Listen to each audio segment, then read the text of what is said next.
Hello, everyone, and happy Sabbath. Today, we'll be taking a look into a topic that definitely is important for today. We'll be looking at the Jesuit order. If you haven't heard of the Jesuits, you might know them by the name of the Society of Jesus. It's possible they existed under different names prior. Their ideology definitely did. At this point in history, we'll take a look at everything from their education system, like their schools and colleges and universities. We'll look at the history of how the Jesuit order came to fruition. We'll take a look at something called the Counter-Reformation and, of course, the Reformation, because these are all big details that led through the history of the Jesuit order and the Pope. We'll also take a look at their spiritual practices. They identify as Christians, but their spiritual practices are very different, and we'll take a look at those as well. And we'll also take a look at some historical quotes of different people who had spoken about the Jesuits throughout history. Ezekiel 33:3.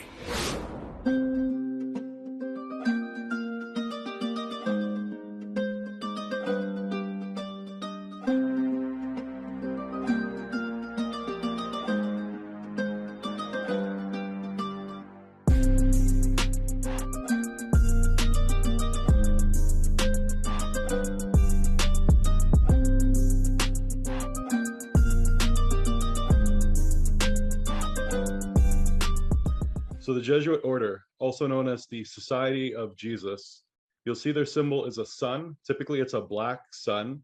And in the middle of the sun, you'll see the letters IHS.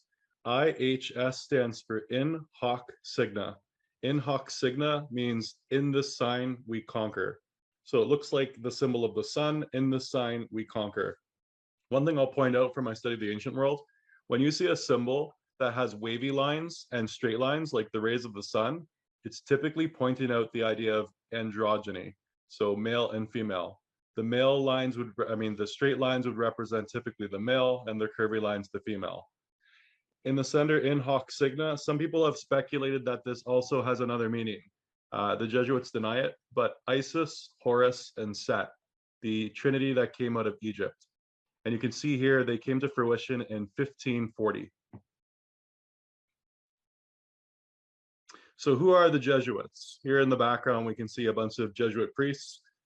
You can almost look at them as a type of a monk. Actually, I think a monk would be a pretty good description, maybe like a hardcore kind of a monk, and you'll see why. The Society of Jesus is a religious order of the Catholic Church headquartered in Rome. It was founded by Ignatius of Loyola and 6 companions with the approval of Pope Paul III in 1540. Its members are called Jesuits and use after their personal names the nominal letters SJ, so Society of Jesus, which is the acronym of their congregation's name. The society is engaged in evangelization and apostolic ministry in 112 nations. So when we talk about apostles, right? An apostle is someone that forms churches. So that's why we see here in apostolic ministry, they're forming churches across the world. Jesuits work in education, research, and cultural pursuits. Research is a big one. They're very big into astronomy. Some of the best, or if not the best astronomers in the world, they're all Jesuits. You'll find, especially in the NASA space program, there'll be a lot of overlap with the Jesuits. And work in education, they were known for their colleges. They have very good schools. As a matter of fact, in Canada, the Prime Minister of Canada in the 1970s, Pierre Trudeau, he went to a Jesuit school in Montreal called Jean Brebeuf. And then his son, Justin Trudeau, also went to the same university. So this is a Jesuit school. Jesuits also give retreats, minister in hospitals and parishes, sponsor direct social ministries, and promote ecumenical dialogue.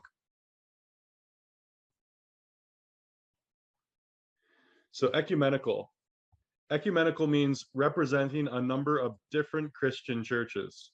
So when we talk about things like the ecumenical movement, that's the idea of bringing all the churches together, like a universal church. And that's really interesting because, of course, since they've allied themselves with the Catholics since pretty much their fruition, Catholic actually means universal. So it's like they're trying to bring all these denominations together under one house, one roof.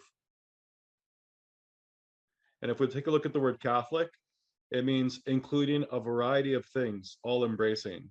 So before the Catholic Church, right, it was just called the church, but Catholic means all embracing, or universal is another word that I heard. What's interesting though is when I look at the synonyms that Google offers, it says wide and broad. And you will find that there are some practices within the Catholic Church that are located nowhere in the Bible. I like the synonyms wide and broad because that brings me directly to Matthew 7 and 13. Enter through the narrow gate. Enter through the narrow gate. For wide is the gate and broad is the way that leads to destruction, and many will enter through it. We're going to take a look at Jesuit schools. So actually in the background there, this image, this is of Georgetown University. Actually, I believe it is. It's either Georgetown or Fordham. I have to double check my image. But there's the two main Jesuit schools I find in the United States would be Fordham and Georgetown. Georgetown's located right in Washington, D.C. And you'll find lots of different U.S. politicians have went to Georgetown University. An example of a Georgetown alumni would be Anthony Fauci. He would be a Jesuit as well. Donald Trump, he went to Fordham University. That's located in New York. And there are several other leaders that have had overlaps with Jesuit education, such as Justin Trudeau and Pierre Trudeau. Here's a quote from Pierre Trudeau.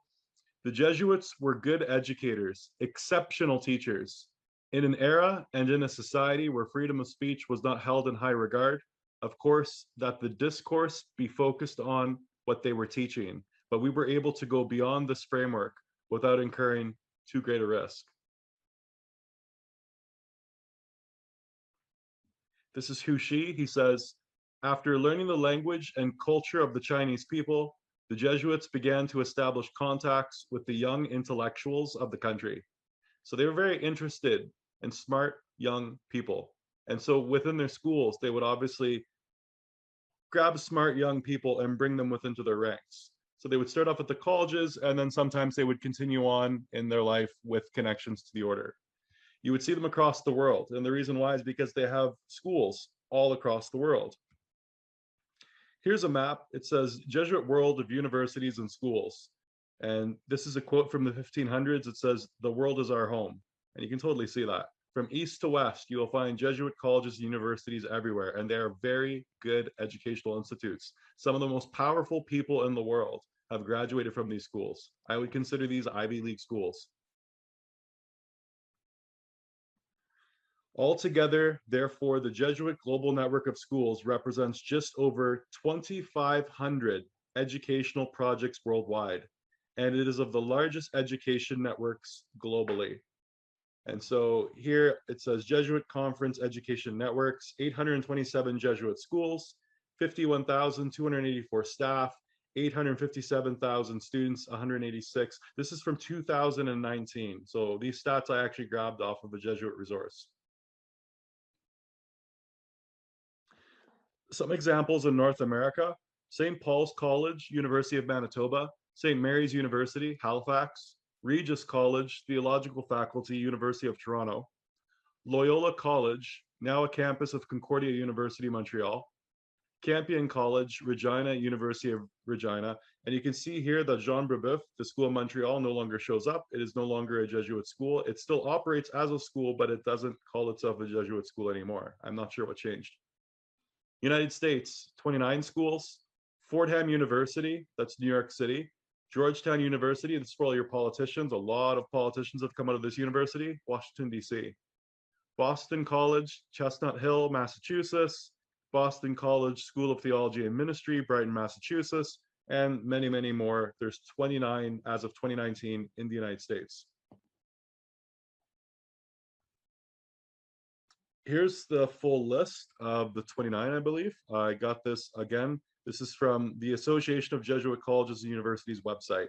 And so here you can see the big list of at least what's in the United States.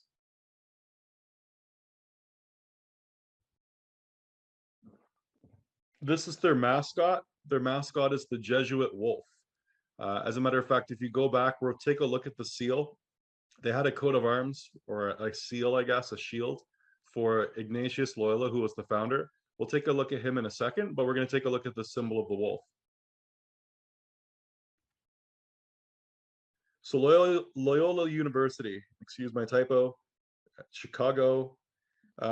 Chicago here we can see in front of the university, there are two wolves, and the two wolves are surrounding this cauldron or a kettle. So the Loyola shield is actually two wolves surrounding a kettle. Ignatius of Loyola, Wikipedia. The Loyola shield features a pair of rampant gray wolves flanking each other flanking each side of a cooking pot. Sometimes it's called a cauldron, sometimes it's called a kettle, in this case, a cooking pot. The wolf was to be a symbol of nobility. And if you take a look, you can see on the left-hand side here, there's an example of a shield with stripes on the one side. That has to do with Spain, and we'll get to that in a moment. In the middle, this is Rebus of the Loyolas over the entrance of Santa Casa Loyola. The reason why this is kind of interesting is if you look here, you'll see you kind of get a symbol of a half cross or a triangle, right? It's the top of a triangle if you were to draw the lines from the left and the right to the center.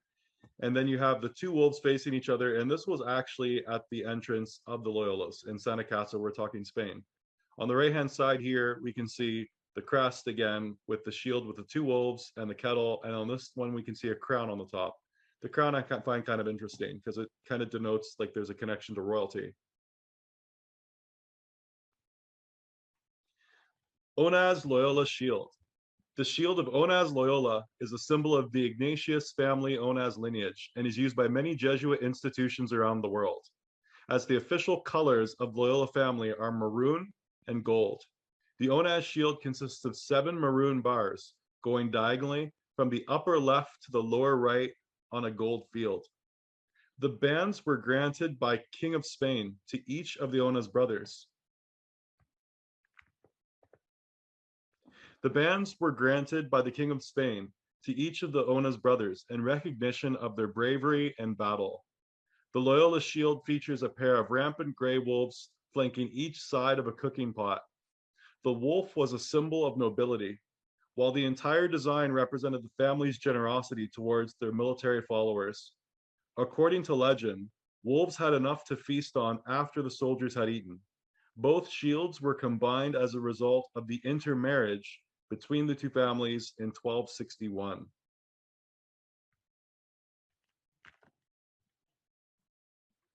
We're going to take a look at the origins of the Jesuit order. How did it all start? Because obviously this coat of arms is older than the Jesuits themselves. So this is history.com. Jesuit order established September 27th, 1540, this day in history.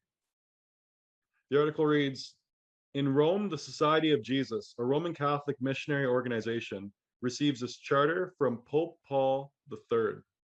The Jesuit order played an important role in the Counter-Reformation and eventually succeeded in converting millions around the world to Catholicism. So we're going to talk about the Counter-Reformation shortly. The Jesuit movement was founded by Ignatius de Loyola, a Spanish soldier turned priest in August 1534. The first Jesuits, Ignatius, and 6 of his students took vows of poverty and chastity and made plans to work for the conversion of Muslims. If travel to the Holy Land was not possible, they vowed to offer themselves to the Pope for apostolic work. Unable to travel to Jerusalem because of the Turkish wars, they went to Rome instead to meet with the Pope and request permission to form a new religious order. In September 1540, Pope Paul III approved Ignatius's outline of the Society of Jesus, and the Jesuit order was born. Pope Paul III lived from 1468 to 1549. He came to the papal throne in an era following the sack of Rome in 1527 and rife with uncertainties in the Catholic Church following the Protestant Reformation.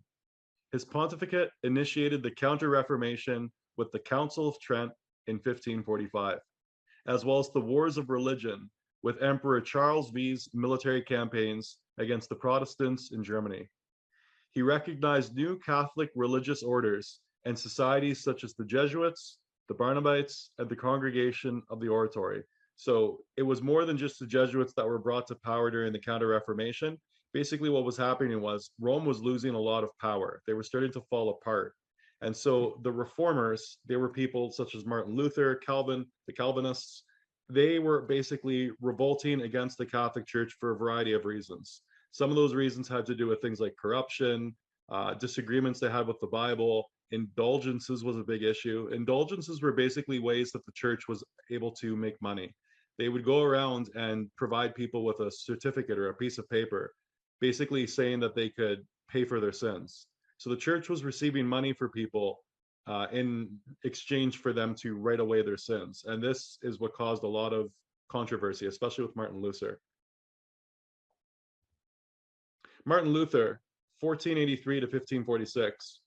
Prior to Martin Luther, there were many early reform movements. So he kind of was the straw that broke the camel's back in regards to starting the Protestant Reformation, but there was quite a bit of reform going on before Martin Luther. Although the Reformation is usually considered to have started with the publication of the 95 Theses by Martin Luther in 1517, he was not excommunicated until January 1521 by Pope Leo X.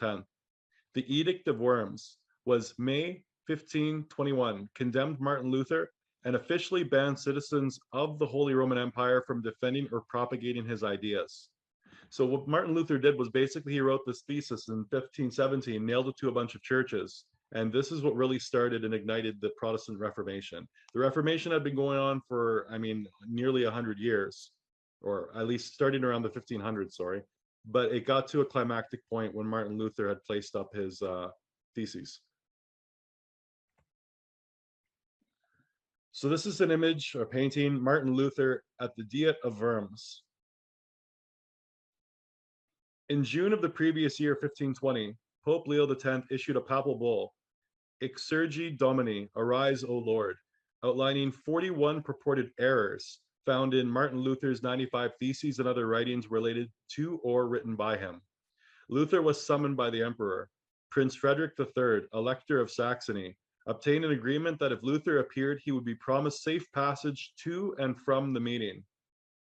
Emperor Charles V commenced the Imperial Diet of Worms on 23rd January 1521. Luther was summoned to renounce or reaffirm his views. So he was promised safe passage so he could go and speak on behalf of what had happened, and he could either renounce what he had said or he could reaffirm. On April 18th, Luther, saying that he had prayed for long hours and consulted with friends and mediators, presented himself before the Diet. When the counselor put the same questions to him, Luther first apologized that he lacked the etiquette of the court. Then he answered, "They are all mine." But as for the second question, they are not all of one sort. Luther went on to place the writings into three categories: works which were well received by his enemies, those he would not reject; books which attacked the abuses, lies, desolation of the Christian world and the papacy, those Luther believed could not safely be rejected without encouraging abuses to continue. To retract them would be to open the door to further oppression. If I now recant these, then I would be doing nothing but strengthening tyranny. Remember, one of the reasons why there was reform going on during this period of time before Luther was because of corruption within the Catholic Church. Attacks on individuals. He apologized for the harsh tone of these writings, but did not reject the substance of what he taught in them. If he could be shown by the scripture that his writings were in error, Luther continued, he would reject them. So he said, if you can disprove that the things that I said are not biblical, I will retract those statements. This is Luther's famous phrase: unless I am convinced by the testimony of the scriptures or by clear reason, for I do not trust either in the Pope or the councils alone, since it is well known that they have often erred and contradicted themselves. I am bound by the scriptures I have quoted, and my conscience is captive to the word of God. I cannot and will not recant anything, since it is neither safe nor right to go against conscience. May God help me. Amen. And this is another phrase that Protestants use quite a bit. Here I stand. I can do no other, before concluding with, God help me. Amen.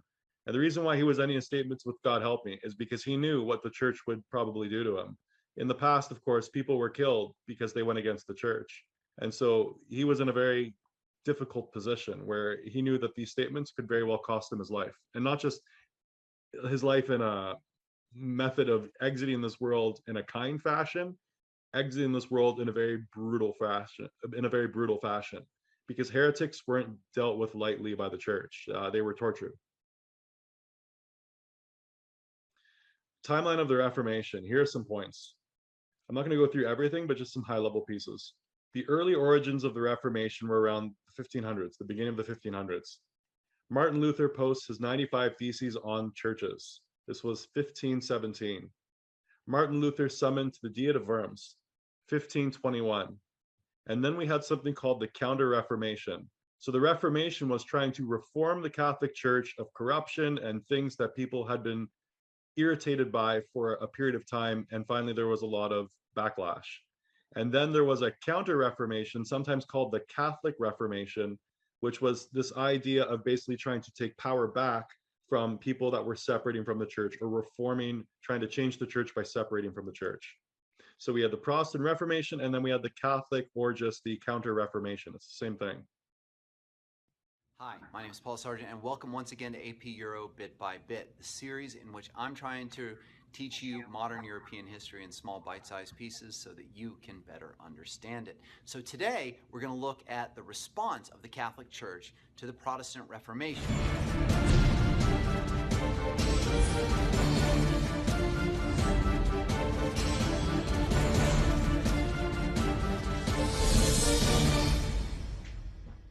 It becomes known in history as the Catholic or the Counter-Reformation. So let's get into it. So if you've been watching AP Euro Bit by Bit, you'll see that the Protestant Reformation had fundamentally changed the way religion worked in Europe. Protestant groups started by Martin Luther and continued by the second generation of guys like Calvin and Zwingli and others decided to break away from the Catholic Church and to challenge Catholic dogma, Catholic doctrine, the belief that the Catholic Church had about salvation, and the way they were going about doing business. And this is a Catholic Church that had unified Christendom into one thing for nearly 1,000 years. And so now they were facing a unique challenge. They decided to meet together at the Council of Trent.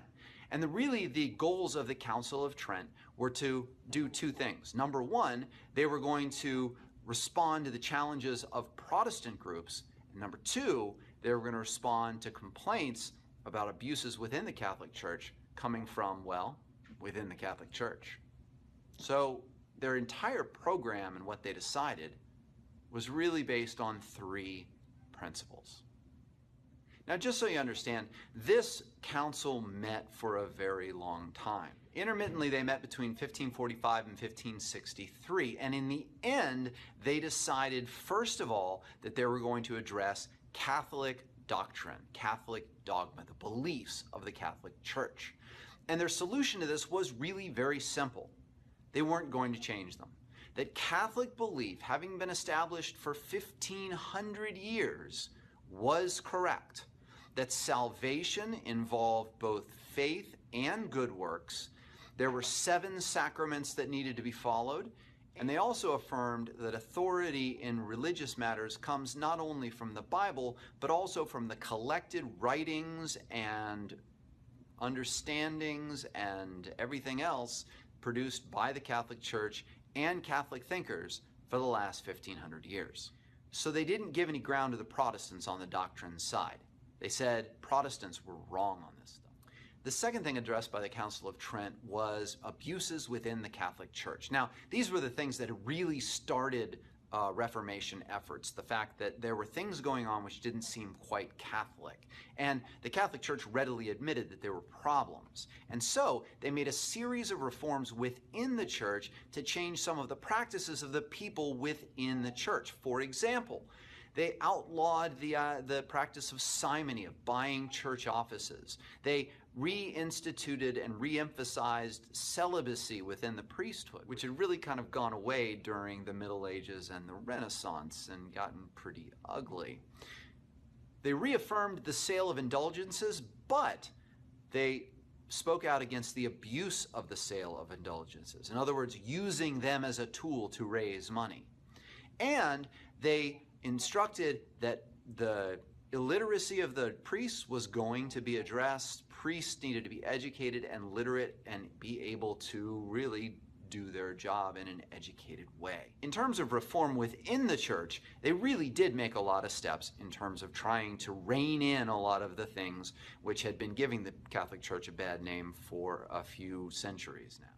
And finally, the Council of Trent had to take action in order to put forth these reforms. And really, their actions were all about trying to root out what they saw as heresy. So, number one, they created the Jesuit order.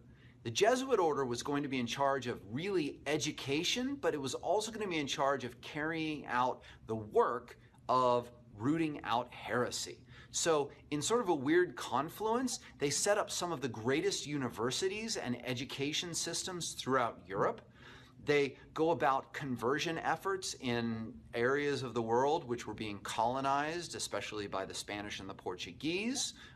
They convert natives throughout North and South America and really try to educate them on Christian doctrine, Catholic doctrine, if you will, and sort of getting them towards the road to salvation.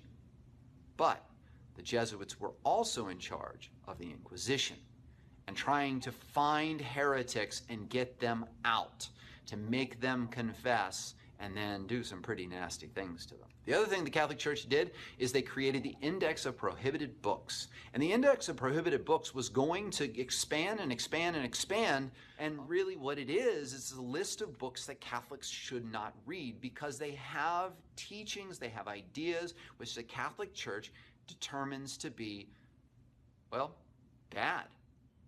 And think about this. In this era of enlightened understanding of things, and in this era where we celebrate Banned Book Week and all of that, it's really hard for us to understand the idea of banning books. But in a purely religious sense, the world is caught in a battle between God and Satan. And those things which are not holy are, by definition, tricks of the devil to try and gain souls. Getting rid of those takes away the temptation from souls and allows them an easier path to salvation. So it makes sense. I'm not saying I'm a fan of banning books, but it makes sense, especially at the time.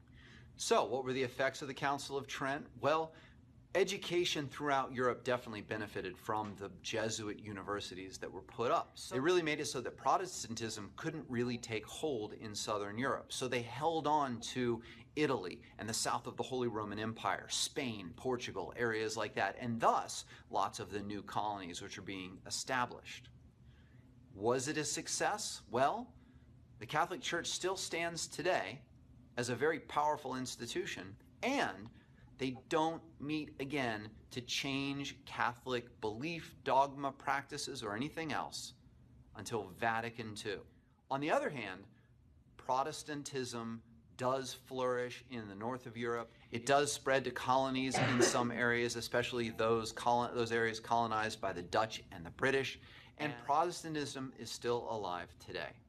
So it's a mixed bag, but the Catholic Reformation and the Counter-Reformation does try to stop the Reformation, but holds a line with we're right on the beliefs. And that's what's important to know. So that's about it for the Council of Trent. Thanks for watching. So we're going to take a look at the life of Ignatius Loyola, but we can see the Counter-Reformation. Some of the huge points as to why there was a split in the church was because there was corruption in the church, there was differences in belief and doctrine, and with the Protestants, when they separated, they became something that was referred to as sola scriptura. Sola scriptura meant if the Bible said it, they believed it to be true. If it wasn't in the Bible, they would reject it. And so, of course, this really destroyed the church traditions. And of course, church traditions were come up with over time by different men who were sitting in the seat of the papacy, so popes and bishops. As these Catholic men would write and they would expand on the word of God, there would be at times things that would contradict. And of course, these were things the reformers had a really hard time with. And so they rejected these church traditions, and they looked at lines in the New Testament written by Paul that told them to reject these types of traditions. And this is another reason for the split, because of course, when there were these differences in theology and the Protestants said, well, we can only accept what's written in the Bible, where the Catholics said, well, our popes can kind of make things up as we go because they have the authority. This caused a large divide. When we take a look at things like colonialism, people talk about the colonizing of North America and other areas of the world. The Jesuits had a lot to do with that. When the ships would come across the ocean, there were lots of Jesuits within those ships. And with the Inquisitions were quite brutal, quite violent. When people talk about violence in Christianity, they bring up two things. They talk about the Crusades and they talk about the Inquisition, and neither were supported by the Bible. So these events in history have nothing to do with the Bible, but everything to do with men basically running for power. So we'll take a look at the life of Ignatius Loyola. This is an image of him here, and you'll see behind his head, he's got this ring around like you see with many of these kind of Baroque or Renaissance pictures where they have this halo that goes around the head. We'll explain what the halo is a little bit later. Ignatius Loyola, 1491, 1556. Baptismal name, and I'm not sure if I'm pronouncing this right, Inigo. Later calling himself by the Latin name Ignatius, which would be better understood in France and Italy. So he chose to choose his name to this Latin name Ignatius from his baptismal name because he thought it'd be better understood. He originally was going to have a clerical career, but instead, Inigo became a page in the service of relative Juan Velázquez de Cuéllar, treasurer of the Kingdom of Castile. During his time in the household of Don Velázquez, Inigo took up dancing, fencing, gambling, pursuit of young ladies, and dueling. Inigo was keen on military exercises and was driven by a desire for fame. At the Battle of Pamplona on 20th of May, 1521, he was gravely injured when a French Navarrese expedition stormed the fortress of Pamplona, and a cannonball ricocheting off a nearby wall shattered his right leg. Inigo was returned to his father's castle in Loyola, where in an era before anesthetics, he underwent several surgical operations to repair his leg, with the bones set and rebroken. In the end, the operations left his right leg shorter than the other. He would limp for the rest of his life, and his military career was over. While recovering from surgery, Inigo underwent a spiritual conversion and discerned a call to religious life. His beloved sister-in-law, Magdalena de Eros, chose to bring him texts to read when she knew it would help him encounter living with the living God while he was recuperating. Since the chivalric romances he enjoyed to read were not available to him in the castle, he came to read the religious texts on the life of Jesus and the lives of the saints. This is the Black Madonna at Montserrat. This is something that Ignatius Loyola had encountered, and it was a pretty pivotal point of his life. So this Black Madonna was actually taken from another part of the world. We've studied the Madonna before, and we've noticed that this Madonna with child can be actually equated with Isis and Horus from Egypt. It's quite likely all these statues that you see throughout Europe and the East of this woman holding a child, they're all relating to the same thing. On this website, University of Dayton, it says all about Mary. It's talking about the Black Madonna. The statue has always been considered one of the most celebrated images in Spain. However, like Our Lady of Einsiedeln in Switzerland, its popularity is limited to a regional rather than universal scope. Also, the shrine received innumerable pilgrims over the years, currently at the rate of at least 1 per million. This multitude includes secular and ecclesial rulers, as well as a number of canonized saints. The most notable of these was Saint Ignatius of Loyola, who laid down his sword and embarked on his religious mission after spending a night praying before the image, a miracle in the order of grace. This was a pivotal moment. I've studied a lot of books that talked about Ignatius Loyola, and I found that he went into this kind of a religious search where after he prayed in front of the statue, I believe it was 8 years later, he founded the Jesuit order. And he came up with something called the Spiritual Exercises of Ignatius Loyola. So this situation here at this monastery really impacted him. On this website, JesuitResource.org, it speaks more about Ignatius Loyola as well as the statue. First, we share with you our surprise and delight at discovering how significant the influence of Mary, the mother of Jesus, was in the transformation of Ignatius of Loyola from a Spanish soldier of nobility to the spiritual founder of the Jesuits. Dr. Heat was able to obtain photographic slides of the diorama and a copy of the accompanying text in French, which Dr. Melcher laboriously translated. The vignettes just demonstrated the narrative described how images of the Madonna inspired Ignatius' initial conversion experience. The continued appearance of such images was instrumental in confirming Ignatius's decisions along with his lengthy spiritual path. So basically, he was having visions and encountering these statues of Mary or visions of Mary, and he was using this as a method to confirm his spiritual path was the right direction. The diorama clearly depicted that Ignatius became devoted to Mary, employing her throughout his lifetime to help him to be more like her son Jesus. In addition to the story of the diorama at Loyola Castle, numerous other sites along with the pilgrimage path emphasize the spiritual connections that Ignatius experienced with Mary and how pivotal these were in his turning away from his previous lifestyle. In his spiritual growth along this new path and in his founding of the Society of Jesus. So you can see that there was a very strong emphasis on Mary with Ignatius Loyola. And this had to do with visions and experiences that he was having, that he was connecting back to Mary. A brief enumeration of significant Marian visions, spiritual inspiration sparked by a painting or a statue of Mary, and other kinds of Marian connections of Ignatius. Before I go on, I will point out in the Bible, we have this rule. It's called do not worship in front of graven images. Obviously, this is from the Ten Commandments. This idea of idol worship is obviously breaking one of the Ten Commandments. And we can see here that this veneration that Ignatius Loyola had, it seemed to be deeper than just honoring Mary, the mother of Christ. There always seemed to be like an idol involved. So I find it very interesting that his visions seem to have some kind of an overlap with this appreciation for an idol or over appreciation of an idol. As we know that Mary was not a statue, but typically he would have a lot of these experiences surrounded by idols, statues. It says, life includes the following: Marian influence in Ignatius's early life at or near the Loyola estate. Particular impact of his sister-in-law, Magdalena's painting of Mary hanging in the family castle. He was looking around in his life and he was noticing all these connections to Mary and then building the spiritual quest based on it. Premier vigil of conversion before an image of Mary in Aranzazu, where Ignatius pledges to live his life like Jesus.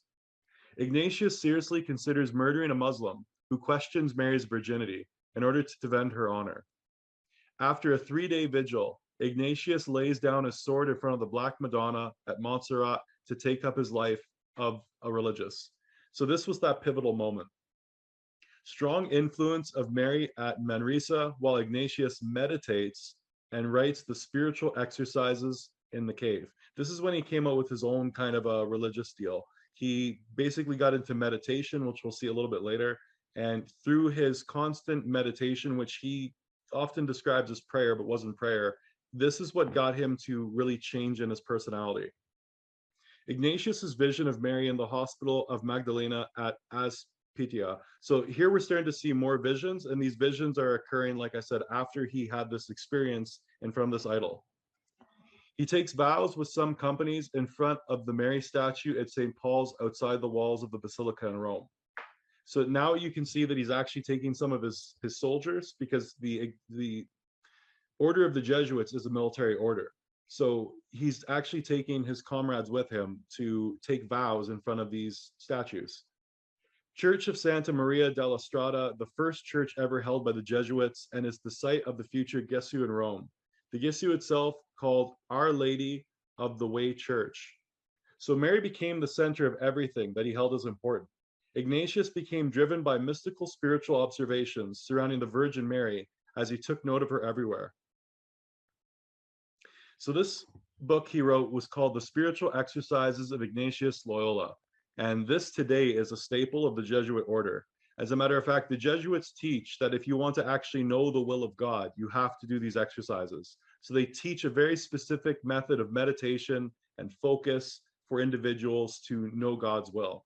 As the name suggests, and in fact Ignatius thought of it that way, that just as you have exercises for the body to strengthen the body, and let's say mental exercises like puzzles or Sudoku to strengthen the mind, that there are spiritual exercises to help you grow spiritually. A small little book, you could read it in 2 hours. It's like you could read the rules of the road in 2 hours, I suppose, but to pass your driving license, you've got to learn how to drive. I would characterize the spiritual exercises as a prayer that gives one the sensitivity to recognize what God's will is, and then helps one find the internal freedom to be able to respond to whatever that will is. It took Ignatius many, many years to put together his own experiences in a systematic way from A to Z, if you like. So it's 30 days of quite intensive prayer, reflection, nearly entirely in silence. No radio, no TV, no social media. Silence itself allows you to be attentive, to listen to what's going on within yourself. You would generally only speak to one person, and that's your retreat director, to tell him about the experiences that you're having. And it is quite a structured process of prayer, primarily based around the life of Jesus. And he organized the spiritual exercises together into a kind of 30-day structured program. So the way I think of it is like a spiritual boot camp. They're divided into what he calls weeks. They're not 7-day weeks. He uses the word week as a measurement of time. So we have 4 weeks. The first week basically is about our need and the need of the human race for healing, for forgiveness, for allowing God to transform us and to transform the world. It's really to situate ourselves and recognize the reality we're in. And that also involves recognizing our limitations and our sinfulness. In the second week, there's a really hopeful turn in the exercises where we look at who Christ was, how Jesus acted in the Gospels, and really get to know him as a friend. So we spend, again, 5 hours each day, well spaced out, meditating and praying on various passages of Scripture to know who Jesus is, what he's on about, how he attracts us, how he challenges us. And just bit by bit, the grace we're looking for is to know and love and serve him in all things. And then we decide, yes, I want to follow him. I want to commit myself to him.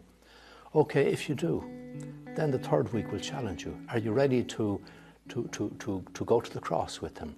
Are you ready to suffer indignities, humiliations, all of this? So we spend some days meditating and praying and feeling what's going on here when he's being arrested, when he's being insulted, when he's being crucified, all of that. Am I ready to follow him with all the challenges and the pain and all of that demands?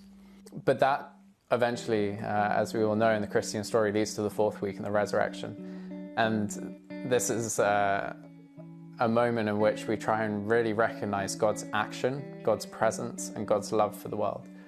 And I think by the end of that sort of long period of prayer, one really finds an intimacy in relationship with God. Coming out of the exercises, the hope is that, and for most people it does happen, that we are transformed in our relationship to God, to other people, and to the world itself.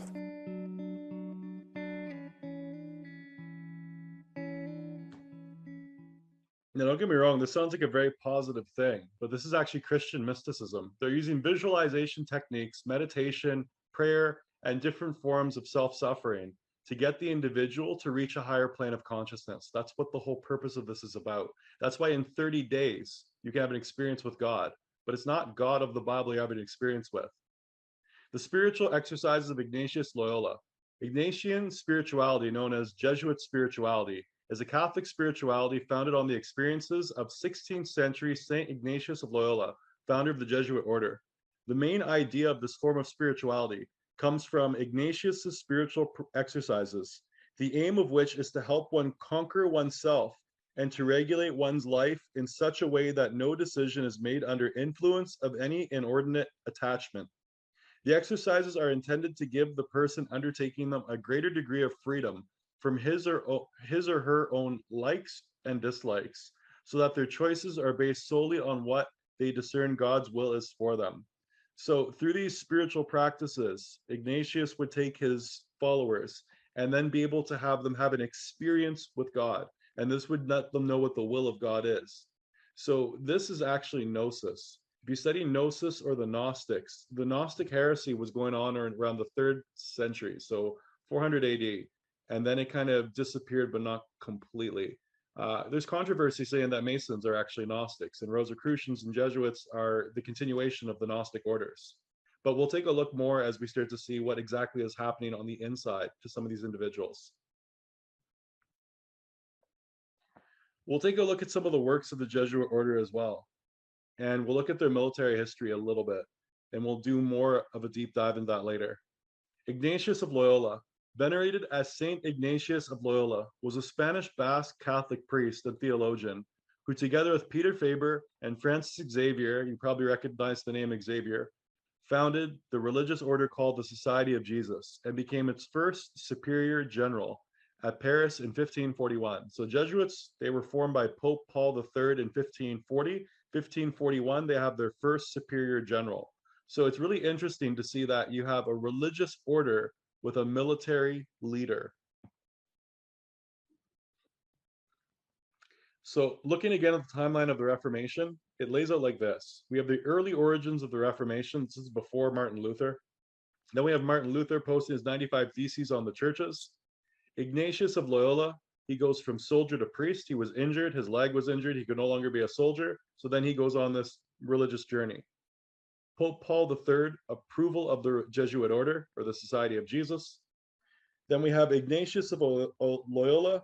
He's appointed the first superior general. The superior general today is called the Black Pope.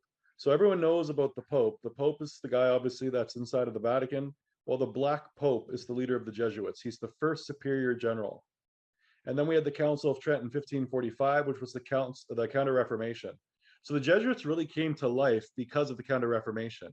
You have almost like a military of priests, of monks, and they're put in this order to basically resolve the issues of the Reformation, crush the Reformation, and bring heretics and bring people again under the umbrella of the Catholic Church. And you can tell with the leader of the Jesuits, Ignatius Loyola, there was a very strong connection to Mary, but this Mary was obviously an idol. It was a statue. And so these visions would have obviously been through this connection to this idol. So it's questionable, really, whether it was a connection to Mary or if it was a connection to a particular spirit. Because we know in the occult world, there was a spirit or there was a goddess that was called Isis. And Isis went by many names. And in early Rome, she was called Cybele. Later in history, there was the suppression of the Society of Jesus. So again, when you look at some of the media, you see a very positive theme. I don't see anything negative about it. As a matter of fact, I think there may be two sides to the Jesuits because everyone makes their own personal decisions. The Society of Jesus was actually suppressed and expelled from most areas of Europe. So you can tell there's obviously two sides to this organization. The suppression of the Jesuits was the removal of all members of the Society of Jesus from most of the countries of Western Europe and their colonies beginning in 1759 with the approval of the Holy See in 1773. I heard that it was around 70 countries that the Jesuits were kicked out of. The Jesuits were serially expelled from the Portuguese Empire, 1759, France, 1764, the two Sicilies, Malta, Parma, the Spanish Empire in 1767, and Austria and Hungary in 1782. So obviously, if they were kicked out of this many countries, there must have been something very strange going on. Historians identify multiple factors causing the suppression. The Jesuits who were not above getting involved in politics. Okay, so we can see now, you're in different countries, but you operate as priests, but also in politics. That's very interesting because we thought the church and state were separate. They were distrusted for their closeness to the Pope and his power in the religious and political affairs of independent nations. So then they were meddling with politics. I guess that would explain why you see a lot of Jesuits being removed from different countries, because if countries' leaders started to notice that there were priests operating in secret in their countries, meddling with political affairs, that would probably be a good reason to shut them down. With his papal brief, Dominus Ac Redemptor, 21 July 1773, Pope Clement the 14th suppressed the society as fait accompli. However, the order did not disappear. It continued operations in China, Russia, Prussia, and the United States. In Russia, Catherine the Great allowed the founding of a new novitiate. So here we can see that it wasn't that they were just removed from European countries. The Pope shut them down. And remember that they were originally formed by Pope Paul III. So clearly there was some wrestling going on between the Catholic Church and the Jesuits, even though they had started off as something that was put into place to help the Catholic Church deal with the Reformation. So basically bringing the Protestants back under the Catholics. In 1814, Pope Pui VII restored the society to its previous provinces, and Jesuits began resuming their work in those countries. As a matter of fact, when the Jesuits were shut down, what they did was they shut down their colleges and universities because they realized that the Jesuits were operating in secret through the colleges and universities and usurping different political affairs. Simultaneously with the calling of the Congress of Vienna in 1814, Pope Pui VII restored the Society of Jesus, the Jesuit order, which had been abolished by Pope Clement the 14th, July 21st, 1773, on the grounds that it was immoral, dangerous, and was a menace to the life of the papacy. That's really interesting because, of course, when we see these things about the meditation and trying to get closer to Jesus, you wouldn't associate that with immoral. So there must be a two-sidedness within the organization. You can't look at every individual the same. You can't just stigmatize an entire organization because of the works of a few. It looks like though there were enough people working within the order though that they were eventually stigmatized and kicked out of many, many places in Europe. With the restoration of this order, the execution of the secret treaty of Verona was placed in their keeping. Page 11, The Suppressed Truth About the Assassination of Abraham Lincoln. That's the book this was taken from.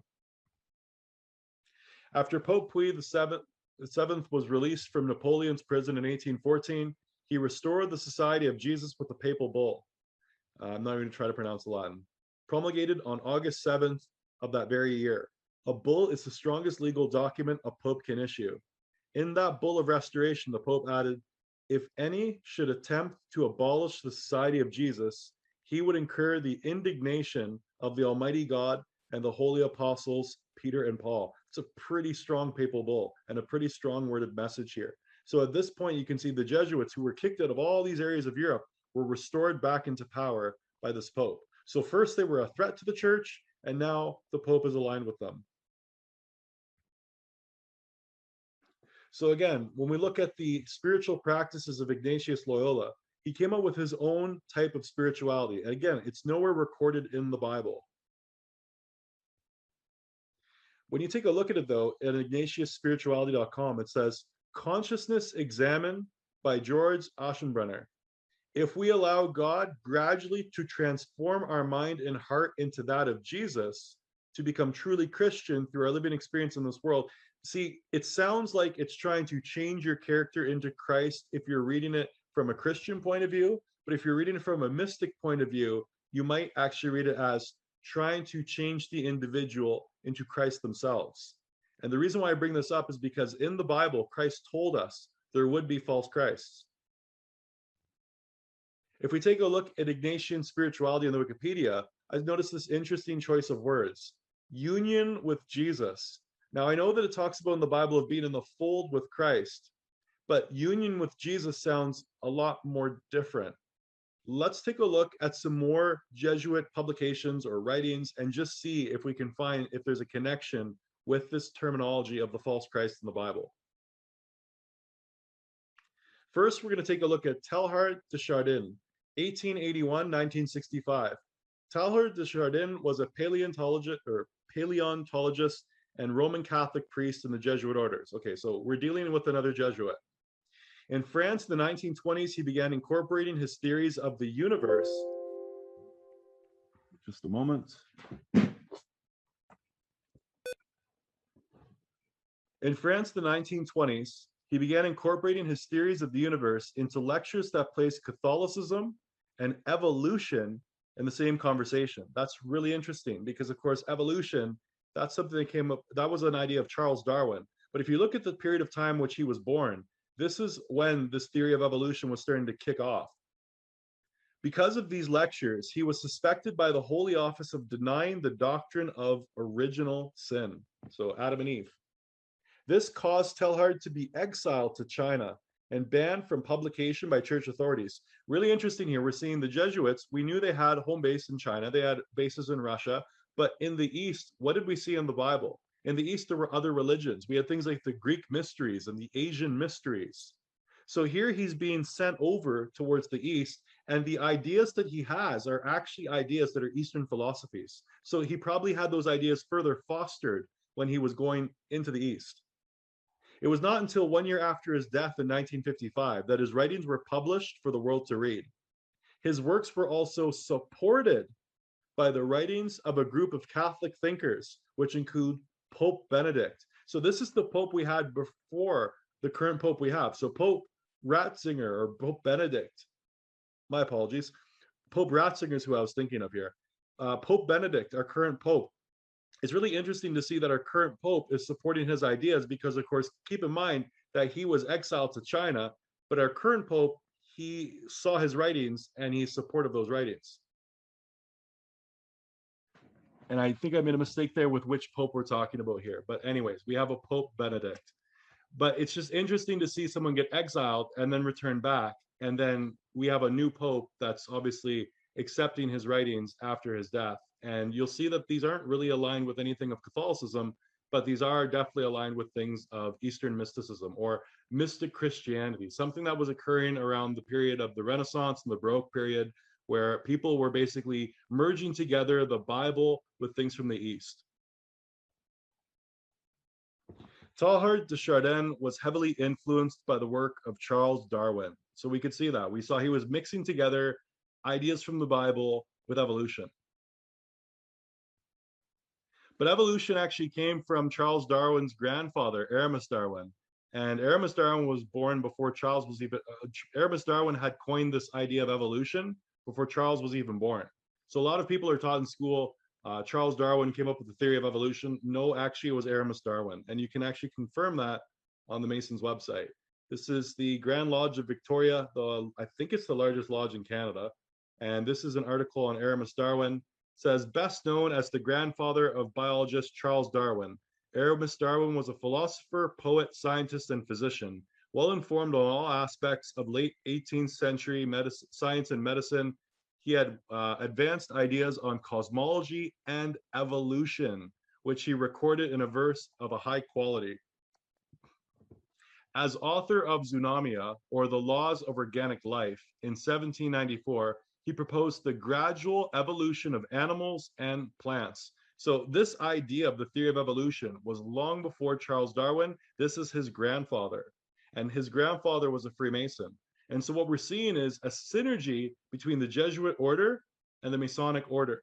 That's really interesting because remember, a Mason came up with this idea, and Masonry itself is a religion. So there must be an overlap then in the ideas, the philosophies between Freemasonry and Jesuits. And we can see Samuel Morse noticed that as well. The Jesuits are a secret society, a sort of Masonic order. Now we can see why there's some agreement between these different philosophies, with super added features of revolting odiousness and 1,000 times more dangerous. So here, we're starting to see this repetitive theme here, where there must have been some history of the Jesuits, which is extremely negative. And at least if we look at the Catholic Inquisition, Spanish Inquisition, for example, that was very bloody. And that was perpetrated by the Jesuits on behalf of the Catholics. We're going to look at something called the Omega Point Cosmology. And again, this was by Teilhard de Chardin, a Jesuit priest. And of course, we saw that he had this overlap with evolution. So he's trying to basically combine Masonic ideas with the Bible to explain the Bible. And again, this is where we start to get into Christian mysticism, when we start basically taking new age kind of ideas, new age occult, and then mashing it together, astrology, for example, and bringing it together under this guise of Christianity. The Omega Point. The Omega Point is a supposed future when everything in the universe spirals towards a final point of unification. The term was invented by French Jesuit Catholic priest Pierre Teilhard de Chardin. Teilhard argued that the Omega Point resembles the Christian Logos, namely Christ, who draws all things into himself. By 1962, the Society of Jesus had strayed from Spanish Jesuit priest Francisco Cereza's philosophies on man in favor of Teilhardian evolutionary cosmogenesis. Teilhard's Christ is the cosmic Christ or the Omega of Revelation. So then there was this terminology that appeared that was called the cosmic Christ. This is a quote. He says, I believe in the church mediatrix between God and the world. The church, the reflectively Christified portion of the world, the church, the principal focus of interhuman affinities through super charity, the church, the central axis of universal convergence and the precise point of contact between the universe and the omega point. So his idea of this cosmic Christ, he said that the church was this point that brought the two worlds together. The Catholic Church, however, must not simply seek to affirm its primacy and authority, but quite simply to present the world with the universal Christ, Christ in human cosmic dimension as animator of evolution. So now we're seeing the ideas of Charles Darwin, which is, I guess, Aramis Darwin. We've seen Aramis Darwin's ideas, which is Freemasonry, combined together with this Jesuit's idea, where he says that human evolution is going to be pushed forward by some kind of a cosmic Christ, which the Catholic Church, which is called the Universal Church, right? Catholic is universal. They're going to bring this to the people. If we take a look at this book called Masonic Initiation, it says, initiation has no other end than this: conscious union between the individual soul and the universal divine spirit. Okay, that's really interesting. Because if we go back here and we take a look, we can see we have this idea of a universal Christ, Christ in human cosmic dimension as animator of evolution.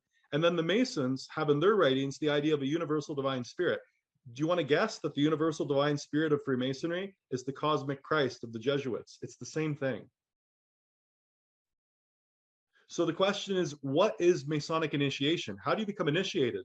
Because if you can answer this question, you can start to figure out in the future if these ideas are going to be brought forward, as we saw that this Jesuit priest thought would happen through the church, this idea of the Omega point. How would the Omega point, how would the cosmic Christ, how would this happen? And the answer is through initiation. So how do you become initiated?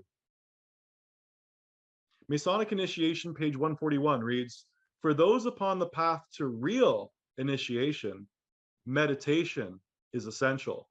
So there you go.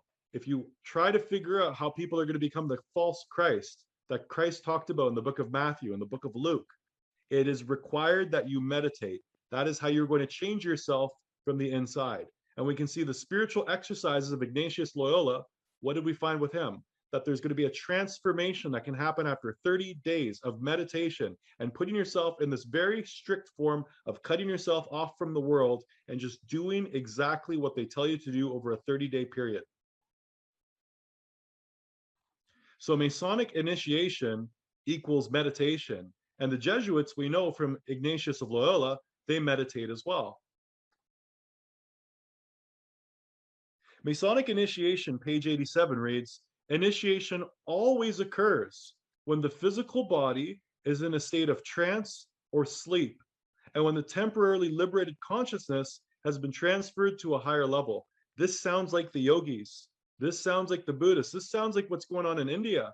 And of course, we know that India, they got their knowledge from the Vedas. The Vedas came from Iran. Iran is ancient Babylon. So it looks like we can see this method of evolving into this Christ state is done in a trance, a state of sleep, a state of meditation. Masonic initiation. The Masonic initiation written by W.L. Wilmhurst on page 19 reads, for real initiation, so meditation, means an expansion of consciousness from the human to the divine level. So when the Jesuits are going through their spiritual exercises and thinking about all these things that Christ did in the Bible, this is not a type of prayer. This is actually a type of meditation. You're trying to put yourself in the in the shoes of Christ, and in your mind, imagine what it's like to be Christ. And apparently when you do that to this level of this cutting yourself off from the world and really focusing like this, you will connect to something, but it's not the Christ of the Bible.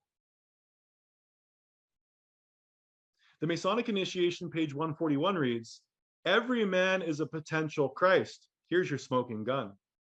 And the purpose of evolution is to raise every human being to the sublime degree of a master Christ. Now think about it. Charles Darwin's grandfather, Aramis Darwin, he came up with evolution. He was a Mason. What's the purpose of evolution? To raise every human being to the sublime degree of master Christ. Masons are reaching the point in meditation where they believe that they're God. What did the serpent do in the book of Genesis chapter 3? Made Eve believe that she could be like God. Is this the method? Another piece from mystic masonry. It is far more important that men should strive to become Christs than they should believe that Jesus was Christ. Wow, that's pretty blasphemous. So here we can see it's not the idea of you believing in the Son of God and you'll be saved. Clearly, we have a different type of salvation here. You are going to strive to become the Logos. You're going to become the Christ yourself. It goes on and says, if the Christ state can be obtained by one human being during the whole evolution of a race, there's that word evolution again, then the evolution of man is a farce and human perfection an impossibility. So when you were taught in school the theory of evolution, you weren't taught where it was heading to. The theory of evolution was teaching man that someday man would become God. You start off as an amoeba, turn into a monkey, from monkey to man, from man to God. And you can't say it's not true, because once you find out where evolution came from, you understand it is a religious idea. The evolution of man through meditation. This is where the false Christ of the Bible comes from. Page 30 reads, the initiate no doubt experienced an elevation of the consciousness, which profoundly affected modes of thought, word, and deed in his life. It was more likely akin to the born-again Christianity, but of a more universal, cosmic nature. That word cosmic shows up with the Jesuits as well. The word cosmic shows up with the Gnostics, and the Gnostics were in the Bible as well, in the gospel. So here we can see this idea of a born-again Christian. We have a different type of born-again in the Masonic orders. We likely have that same different type of born-again Christian in the Jesuit order. This is an individual that isn't following Christ. This is an individual that believes that they are Christ. The cosmic Christ is the Christ found within yourself. They hide it in your movies. Did you know it's in the movie Transformers? In the movie Transformers, when they talk about the Allspark being inside of the Autobots, the Allspark is this idea of the Christ consciousness. As a matter of fact, when we were taking a look at the Omega, right, the Omega point, the Christ consciousness is the Omega point. It is the divine spark. The Gnostics talked about this. Mark 13, 1-8. As Jesus was leaving the temple, one of his disciples said to him, "Teacher, look at the magnificent stones and buildings." "Do you see all these great buildings?" Jesus replied. "Not one stone will be left here on another. Everyone will be thrown down." He's talking about the temple on the Temple Mount. It's destroyed. It was destroyed in 70 AD. While Jesus was sitting on the Mount of Olives opposite the temple, Peter, James, John, and Andrew asked him privately, "Tell us, when will these things happen? And what will be the sign that they are about to be fulfilled?" Jesus began by telling them, "See to it that no one deceives you." That's very interesting. Let's stop there for a second. So when were things going to get loud? When were things going to be destroyed? When were things going to be completely pulled to rubbish on the Temple Mount? Sure, we saw it be destroyed in 70 AD, but there still is the Temple Mount, and there still is an area where you can go in Israel. But here we're seeing this idea of absolute destruction, and the apostles are like, well, when is it going to happen? He responds with almost something cryptic when Christ says, "See to it no one deceives you. Many will come in my name, claiming I am he, and will deceive many." So individuals who have reached the Christ consciousness, do you think that if an individual reaches the Christ consciousness and they believe that they are Christ, this might fulfill what Christ is talking about in Mark? This was obviously something that's been going on for quite a period of time. This didn't start yesterday, because remember, this came from the East. As a matter of fact, there are people today in the church that believe that Christ is no different than Buddha, and that he became the Christ between the ages of 12 to 30. They say, since in the Bible you see Christ at 12 years old, and the next you see his baptism, they say that missing period of 18 years is when Jesus became the Christ. When you hear the wars and rumors of wars, do not be alarmed. These things must happen, but the end is still to come. Nation will rise against nation, kingdom against kingdom. There will be earthquakes in various places, as well as famines. These are the beginning of the birth pains. So now we can see that this area, this period of time that Christ is talking about, it's not just 70 AD, like I mentioned. We're talking about the tribulation. Nation against nation, famines, earthquakes, that's the tribulation. So when is the point in time when you're going to expect to see the tribulation?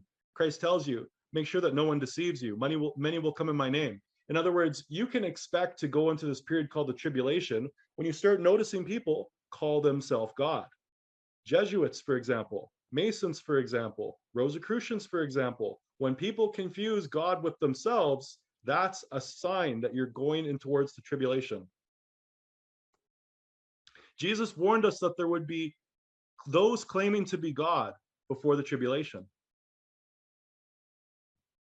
Matthew 24:23, at that time, if anyone says to you, look, here is the Christ, or there he is, do not believe it. For false Christs and false prophets will appear to perform great signs and wonders that would deceive even the elect, if it were possible. See, I have told you in advance. So Christ told his apostles, for we would know today, that when you start seeing people call themselves God, they start impersonating Christ, or they give you this Hindu version of a Christ, or you don't understand what the Bible said, the Bible is actually saying this. That is when you're going to see this tribulation. If you look on Amazon, here's a book. It's Gnosis of the Cosmic Christ, a Gnostic Christian Kabbalah. So here we can see, we took the words Gnosis and Christian and slapped them together.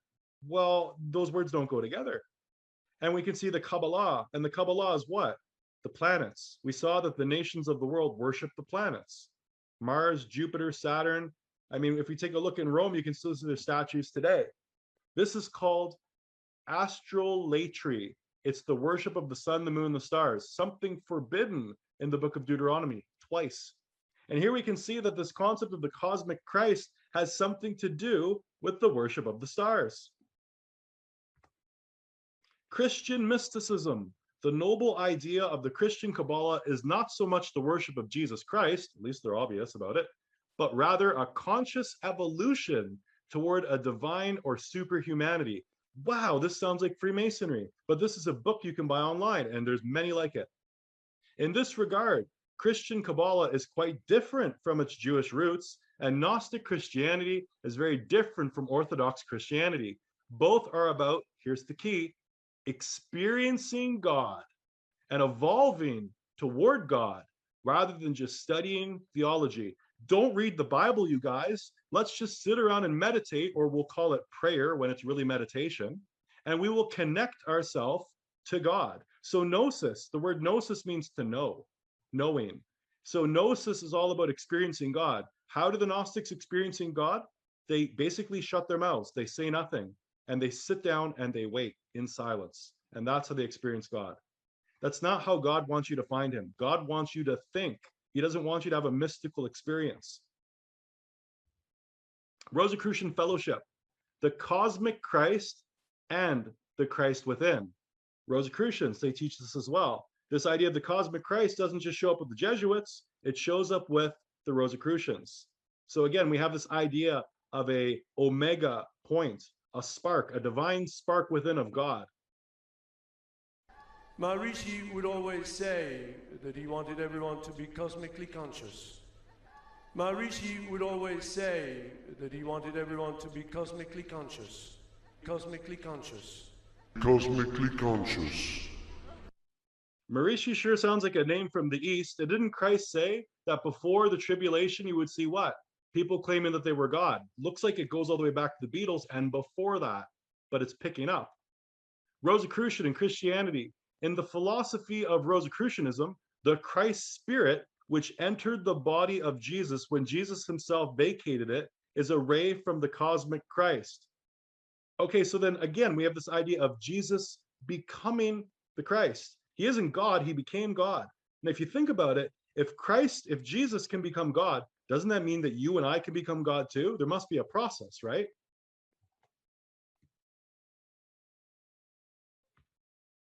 From Jesus to Christ, right here, Rosicrucian Archives, Lecture 1, Jesuit and Rosicrucian training. So you can't sit there and pretend that the spiritual teachings of Ignatius Loyola aren't to make someone into Christ, because it says it right here in the Rosicrucian Archives.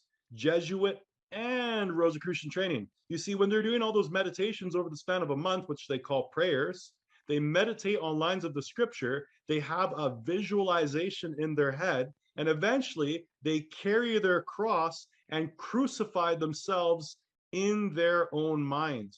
I think Mel Gibson did it too, because Mel Gibson's movie The Passion is to get you to visualize for 2 hours the torture of Christ. So it literally gives you nightmares and makes you meditate on the idea of what it would be like to go through what Christ went through. I think it's a type of a trauma. The Rosicrucian Europe in Germany, or sorry, the Rosicrucian furrow in Germany. There is frequently made general accusation of magical practices. So now we can see the idea of magic being mixed together with meditation. Finally, and this one of the most important points, their enemies complain that the religious position of the RC brothers is not clear. RC stands for Rosicrucian Christian. So in other words, the enemies of the Rosicrucians, they have no idea what their religious standpoint is. Some call them Lutherans, others Calvinists, and some Socians, and some deists. They are even suspected by some of being Jesuits. So of course, when you take a look at their doctrine, it's all over the place. You're getting stuff from Iran, you're getting stuff from India, you're getting stuff from Asia, and this is considered magic. And it's interesting because, of course, when I studied magic, which was a very difficult process, magic had a lot to do with focusing my mind and meditating. If you perform certain types of magic, like John Dee, the Queen's mystic, you put a black obsidian mirror in front of you, you put 2 candles there, and you stare at it until you go into a trance.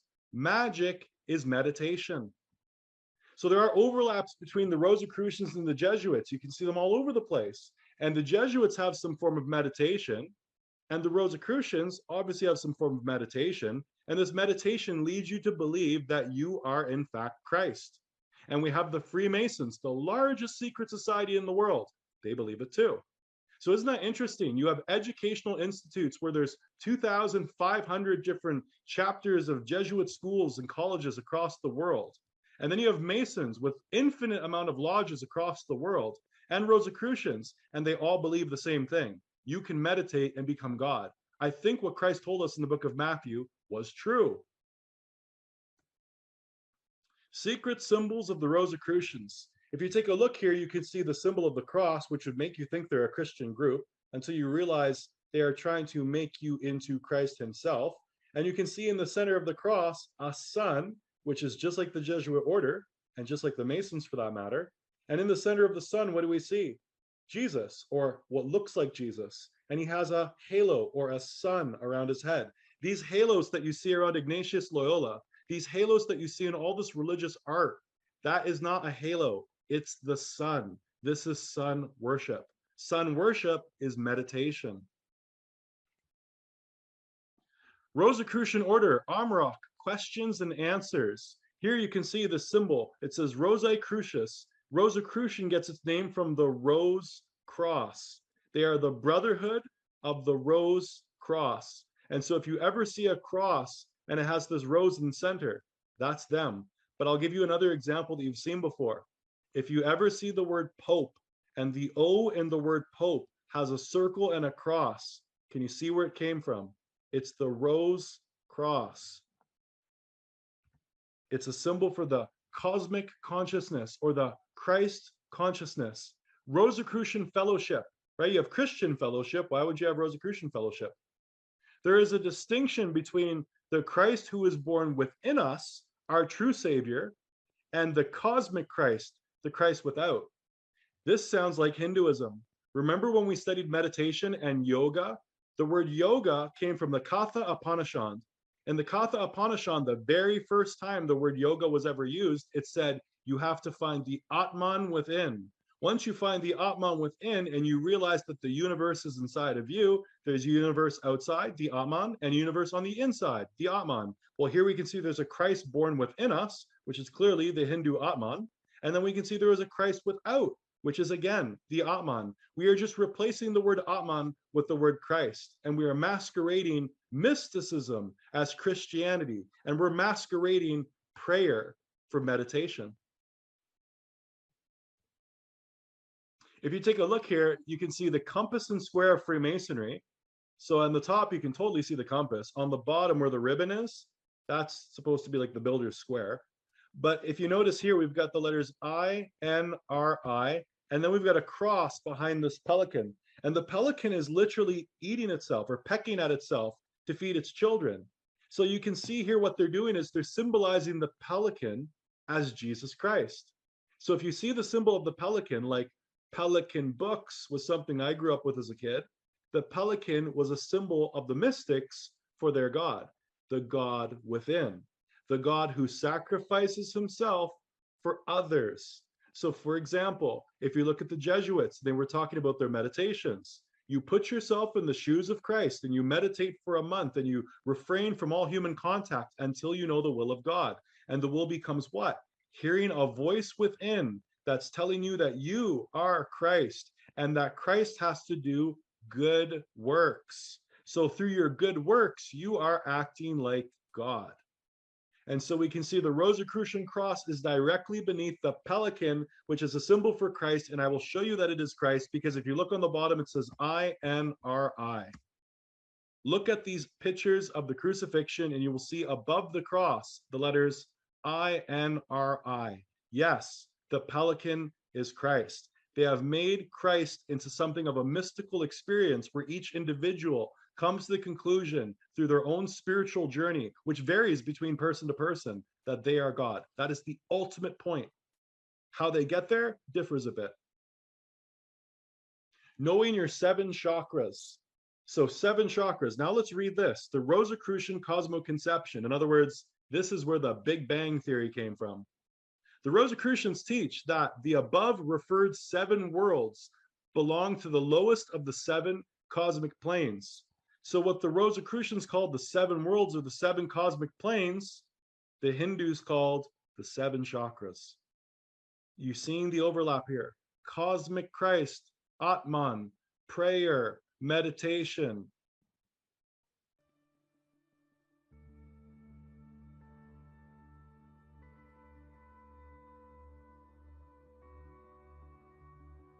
The Akashic field is the immeasurable potential of all that was, all that is, all that will be. It's cosmic consciousness. And from there comes everything that has ever existed, everything that exists now, and everything that could possibly exist in a never-ending horizon of the future. Endless. Okay, and it's our source, and we have access to it. Now, science will not go that far. They call it the quantum vacuum. Okay, but then you say, is this quantum vacuum in space and time? No, it's not, because it's from where space-time comes. It's another word for God, really. That is the future of God. And both a model that science can accept and an experience that you can have spiritually. If you can do both, that will be the future of God. And there are a lot of people, by the way, who have that awakening now. We are collaborating with scientists who are looking at these people, and they have the following things happening to them. First of all, they have very clear perception, very clear. They'll see colors more vivid, sounds are more acute, tastes and smells. Reality has a vibrancy to it. They can see beyond the physical into the subtle, and they can see beyond that into the formless void, and they can experience themselves in those 3 domains. So that's happening to people. Secondly, they are not bamboozled by melodramatic emotions, because they see that emotion is just a form that consciousness takes and then it goes. So they are able to witness their emotions. They are beyond reactivity. Thirdly, they have no fear of death, because they see death and birth are just like parentheses, punctuation points in the pattern of behavior of the formless divine. Fourthly, they have more creativity, their memories are sharper, but they're not burdened by memory, they're not victimized by memory. So, the phrase is I use memory, but I don't allow memories to use me, because even these memories are patterns of behavior. Now, you can find validation for this if you look at Ian Stevenson's work at the University of West Virginia, documentation of thousands of cases, what they call reincarnation, other lifetimes, documented cases. You can find all kinds of evidence of the paranormal extrasensory experience, which I call dormant non-local potentials. Dean Radin, Erwin Laszlo, thousands of people in the world of science are investigating this, and there are people who are doing psychological tests on people who are having what they call an awakening. Deepak Chopra is definitely leading the way for a lot of this mysticism. This is the Christ of India. You could see in the background all the different, Asian idols. So the thing is, they masquerade this religion, but they hide it in plain sight. He said that everything that ever existed, that's the cosmic consciousness. Wouldn't that be the Big Bang? The Big Bang actually comes from this idea of the serpent egg, or the Ouroboros, or the cosmic egg. You can see this in Delphi, for example, where the Greek mysteries were, the Delphic egg. They call this metaphysics. Metaphysics we've studied as Kabbalah. Kabbalah is where you get the word cabal. Quantum mechanics is the other word that they like to use for it. When you hear words like quantum mechanics or quantum physics, you're thinking things like, I don't know, rockets maybe because of the word physics, but no, it has to do with spirituality, has to do with meditation, has to do with consciousness. He said that colors become more vivid. That's because you can start to see into the spiritual realm. You can see things like the aura, which is the magnetic field that comes off of a person's body. Everyone has an aura that goes around them, and you can practice to see it. Basically, you can prove the aura exists quite simply. If someone is alive, they have the aura going around them because when they reach their arm out over a radio antenna without touching it, they can distort the field. Take something that's dead and bump it against an antenna. If you're not touching it and there's an object between you and that object, the radio won't show any interference. That means there's a wave of energy that comes off of your body that doesn't have to have you touch the object to interfere with the reception of the object, in this case, an antenna. How do you have a magnetic field that goes around your body? It's caused by your heart beating. When your heart beats, that sound, the blump blump that your heart makes, it's actually making a field of energy around the body.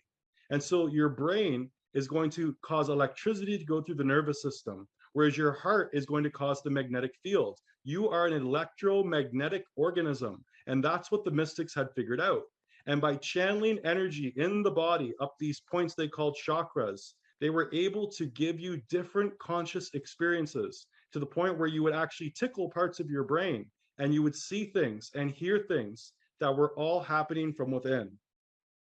They call this the seeing into the subtle.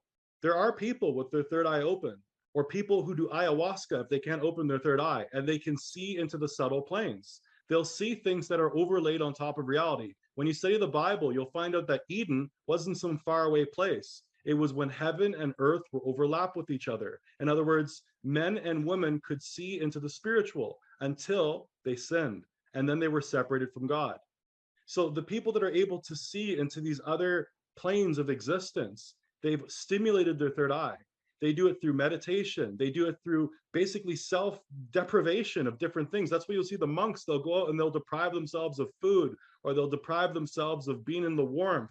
And eventually what happens is when they can start to connect the physical and the spiritual back together again, which is what happened when we were separated, or that's what we used to have in Eden, they start to be able to do these amazing things. You'll see monks, for example, you'll put them in areas where they can't breathe for a long period of time and they can hold their breath for a long duration. Magicians, for example, do that. You'll watch a guy at a magic show, they'll throw him into water. He doesn't breathe for a long period of time. They're able to do things through their conscious focus that normal human beings can't do because they're able to tap into the spirit realm that you do not know. Reincarnation comes from this teaching, but it's not the reincarnation that you think. It's the reincarnation of a big bang going off inside of your mind and the mysteries of the universe being unlocked to you through your third eye. For an example, if you look at the movie The Matrix, you have Neo, and Neo becomes the one. Neo is based on the idea of John Dee's monad, the idea of the oneness in nature. The monad was put on the American $1 bill. They wrote it on there as monas, and we studied that weeks ago. Tom Cruise in the movie Oblivion, he doesn't realize who his wife is. He goes around this adventure, and then he finds out when he goes underground, which represents the subconscious, he comes to the conclusion that he is actually a different person, and he remembers his former wife. It's this idea of regaining your consciousness through the third eye. And since Tom Cruise is a Scientologist, and Scientology is connected to Satanism, and Satanism connects to Hindu gods and goddesses.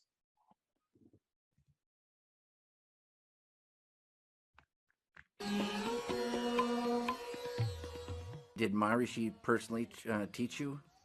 Yes, so what happened then, we went to Bangor in Wales, and we attended a little seminar there. And as you know, there were always lots of flowers around Maharishi. So it was this feeling of connection with nature that was very grounding.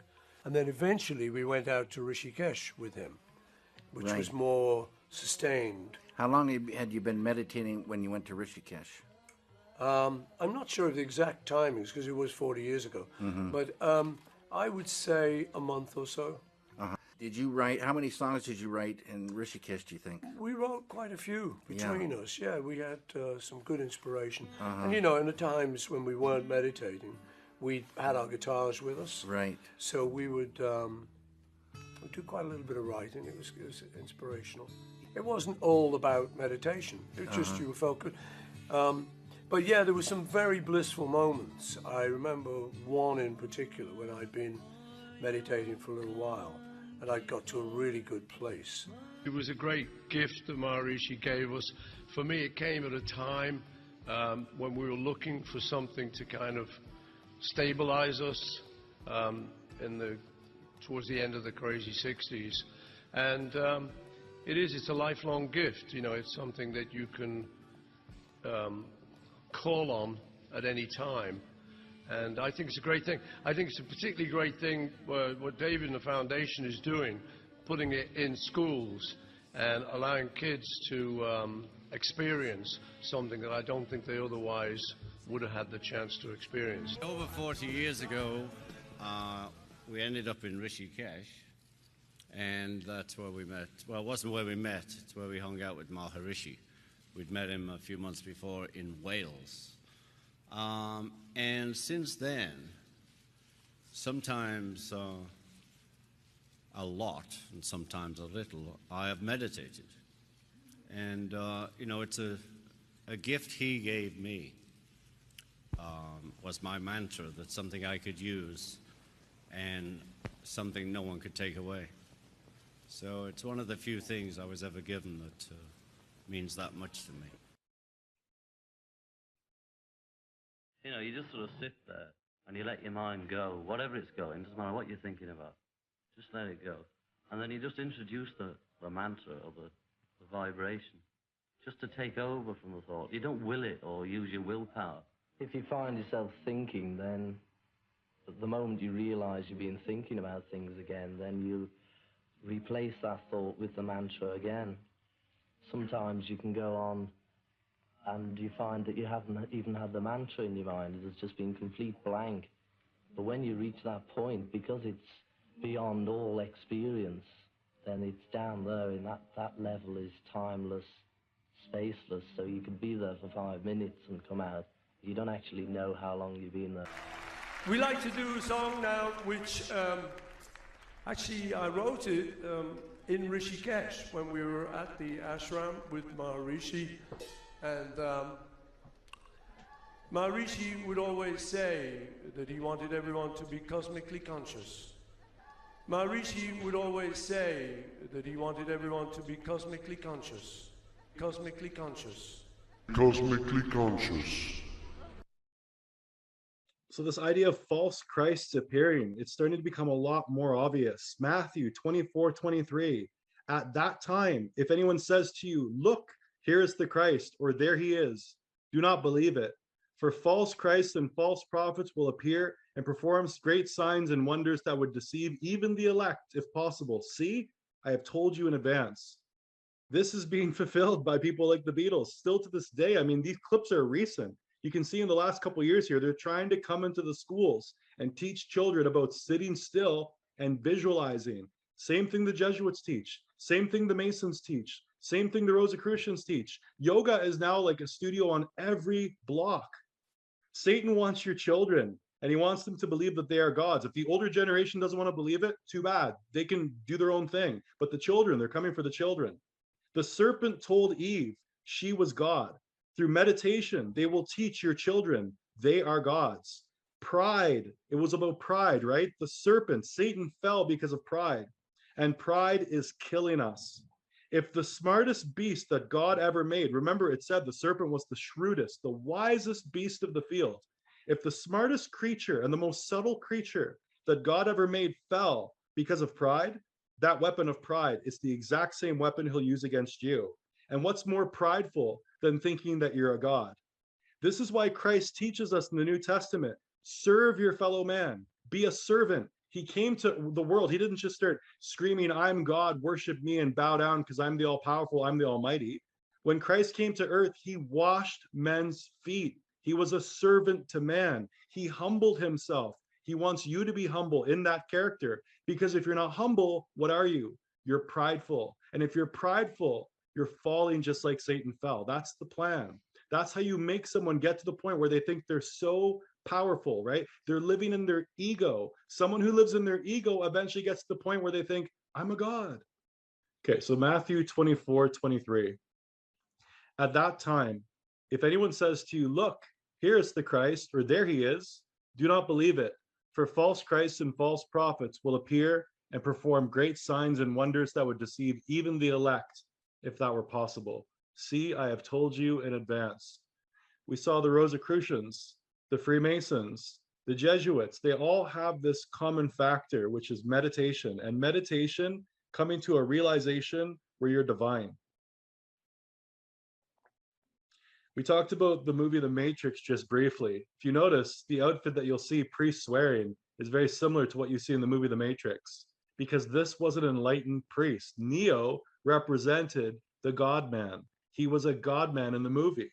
He had to realize that he was the one.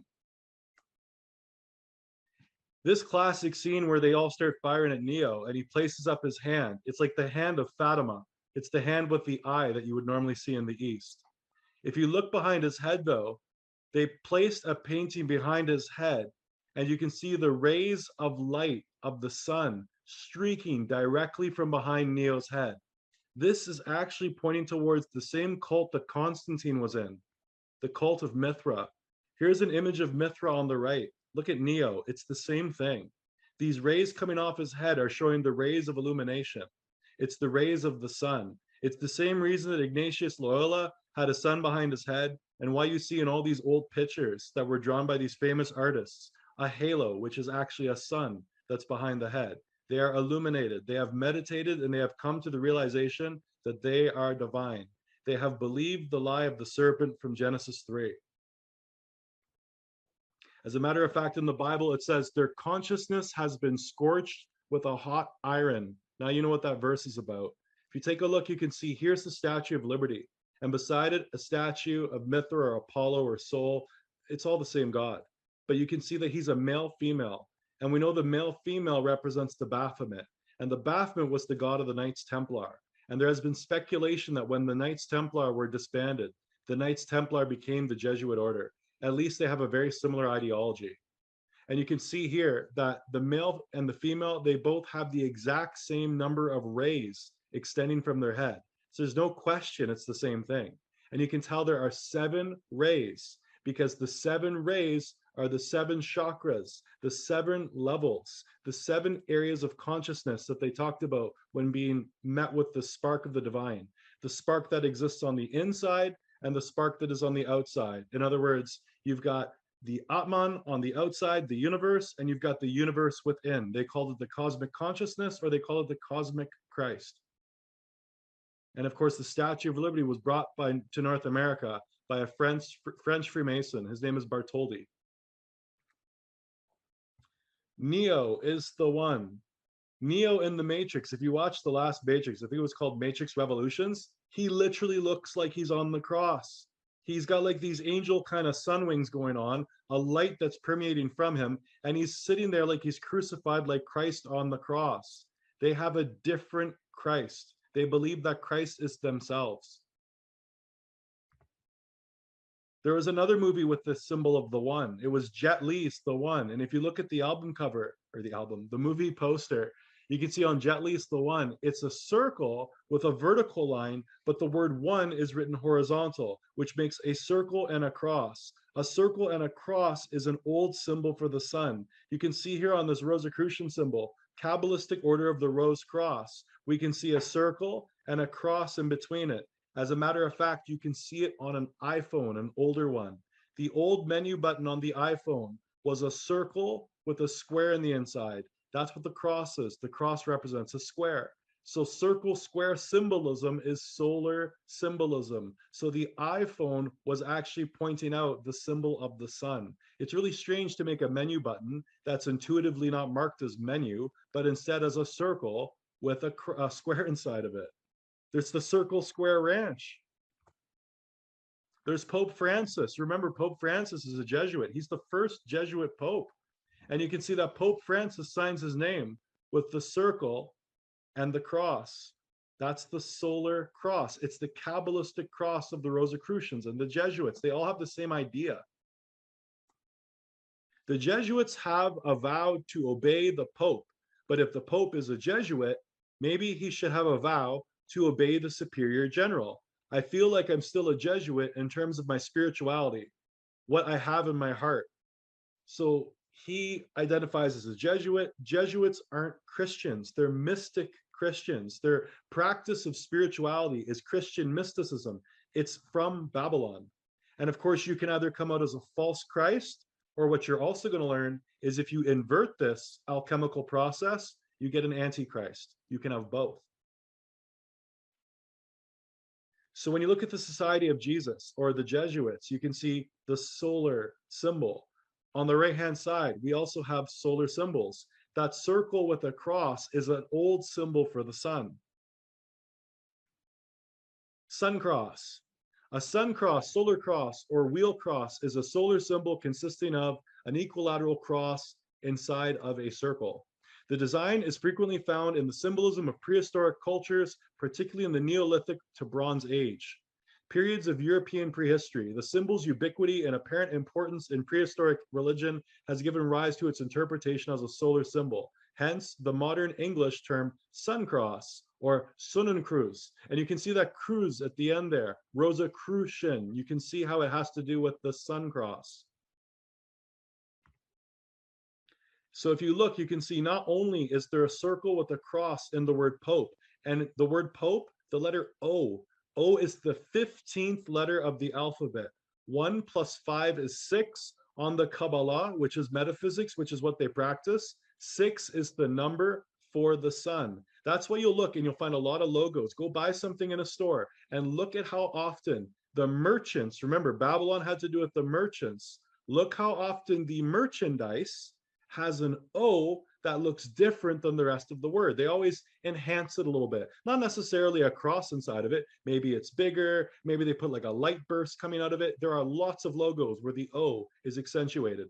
But if you also notice behind the O, what do you see? It looks like they put some kind of a glowing circle, a glowing ball. That's right. It's the sun. So again, you can either figure out that this is sun worship from the O with the cross in the center, or you can figure out that the circle, that halo-y looking ball thing behind that's glowing, that's the sun. And you'll see it's hosted by ABC News. A plus B plus C is a 6. And it's a 6 inside of a black circle. The Jesuits have the symbol of a black sun. Now you understand why the first Jesuit Pope had a special on ABC. It's a black sun. Very clever. For Hindus, Christ is an Acharya, and I'm probably pronouncing that horribly. His example is a light to any of us in this world who want to take up the serious practice of spiritual life. His message is no different from the message preached in another time and placed by Lord Krishna and Lord Chaitanya. So here we have a clone of Christ in Hinduism. And this is why they always point you towards, well, when Christ was 12 years old, he went towards the east and took his Nazarene oath and he became the Christ. They're trying to blend together Buddhism and Christianity. So you'll pick up the religion of sun worship from Babylon and assume that it has something to do with the Bible. But the book of Ezekiel warned people, in the future, you're going to worship the sun because they're going to blend it with the Son of God. They're going to take the sun, S-U-N, and blend it with the sun, S-O-N. Clever. Here it is again, Acura. Here's an article on it. I'm wondering if this is actually pronounced Acura. Looking at it, I'm wondering if that has something to do with the Japanese or the Chinese car, Japanese car, whatever it is. Maybe, maybe not. Maybe my pronunciation is just bad. But if it is, that's where the name Acura would come from, if that's the case. In Indian religions and society, it is a preceptor and expert instructor in matters such as religion or any other subject. Okay, so this title that they give Christ, which isn't Christ, they're calling him some kind of a master. But of course, if you can become Christ, that means you can also become a master, which is why in the Bible, Christ said, call no one your master, because groups like the Rosicrucians and the Masons are calling people masters. And Akya is a highly learned person with little affixed to the names of the learned subject. So it could be an individual that is an instructor, a teacher, or a master in religion, or it could be just someone who is extremely knowledgeable in any specific field. They would also receive this title. Acura is sometimes used to address an expert teacher or scholar in any discipline. For example, and I'm going to butcher this too, Bahas Karyakra, an expert mathematician. Numerology, right? The numbers, people with this number pattern. It was all based on astrology, astronomy. That's why you always saw numerology creeping up in the occult, because it had to do with astronomy and astrology. And so what they would do is they would track the stars, because of course the stars to them were gods. And so when they would communicate with the gods, number became important. A Bhaskara is an Indian mathematician and astronomer. So there it is, right? The mathematicians and astronomers, they go hand in hand. They often deal with arithmetic, algebra, mathematics of planets and spheres. So again, mathematics of planets, astronomy. The Bible said, don't worship the sun, the moon, the stars. Astrology is all based on the idea of tracking the planets, their positions, the angles of light that come down from those planets, and how they think that those gravities affect the human body and pull people in different directions. And that's why the word planetas in Greek, planetas figuratively is defined in the lexicon as a false spiritual teacher, leading to people, trying to mislead God's children into an area of spiritual ignorance. The word planetas is really interesting in the lexicons because it somehow denotes the idea that the planets were able to lead people away from God's sound doctrine. The Sanskrit phrase Acharam, again, I'm not going to even try, means Akira or teacher, is the one who teaches good conduct to one's students. In Hinduism, an Akira is a formal title of a teacher or guru and has attained a degree in Veda and Vedanga. So Vedas were this knowledge that came from the West, Iran, to the East, which is India. So the Vedic texts are actually not Hindu texts, but Iranian texts, which means they're Babylonian teachings. So everything that I'm teaching you here is from Babylon. In Buddhism, Anakya, and you can see Hinduism and Buddhism, Buddhism is an offshoot of Hinduism. So the words are the same, is a senior teacher or master. And remember, Christ didn't just say, don't call anyone your master, don't call anyone your teacher. He also said, don't call anyone father, except for your spiritual father. Who calls themselves father? Well, the popes, they all call themselves father. The Catholics call themselves father. Are you seeing where it comes from now? It came from the East. Masters, teacher, father, and they all shared this meditative state of, reclaiming this Christ consciousness, reincarnation. In Jainism, an Akira is the highest leader of the Jain order. I have a friend who's on the call who actually gave me a document from the CIA. He sent me a bunch of stuff that he paid for. Basically, there was a Kickstarter. When the CIA had to declassify a bunch of documents, he paid money so he could get some of them. He sent them to me on a USB stick. When I took a look at them, I noticed that the Canadian government had an unreleased document that said that the religion they thought that would be best for Canadians, Janism. And Janism is the same idea of coming to realize the Christ within. And that shouldn't surprise, considering Pierre Trudeau was a Rosicrucian, and so was his son. Well, his son at least went to a Jesuit school. Whether it was a Jesuit school or not when he went, that's debatable. But when Pierre Trudeau went, it definitely was. And this document, I believe, was written around the time when Pierre Trudeau was in office. Akra is one of the Panka, Parismi, the five supreme beings, and thus worthy of worship. Who's worthy of worship? Christ and Christ alone. What are they teaching? They're teaching that you can become a Christ, you can become a God. And then through the self-realization and meditation, you become worthy of worship. Hence why in Freemasonry and Rosicrucianism, you have a worshipful master. And in the Jesuits, you have this Black Pope, who is the supreme general. And clearly, whatever he says, you do. And that's someone worthy of worship in their eyes. They are the final authority in monastic order, and they have authority to ordain new monks and nuns. See the word nuns there? Starting to realize where the Catholic nun came from, because it sure didn't come from the Bible.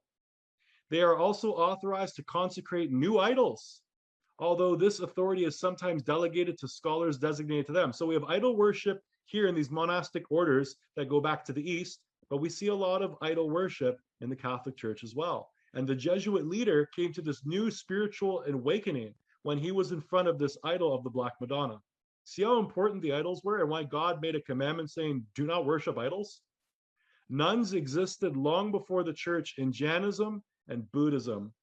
As a matter of fact, if you look up a nun, which I'm sure not many people do, in the article of a nun, it says, a nun is a member of a religious community of women, typically living under vows of poverty, chastity, and obedience in an enclosure of a monastery. There's nothing in the Bible that says that priests or women had to remain in chastity if they were going to marry a man.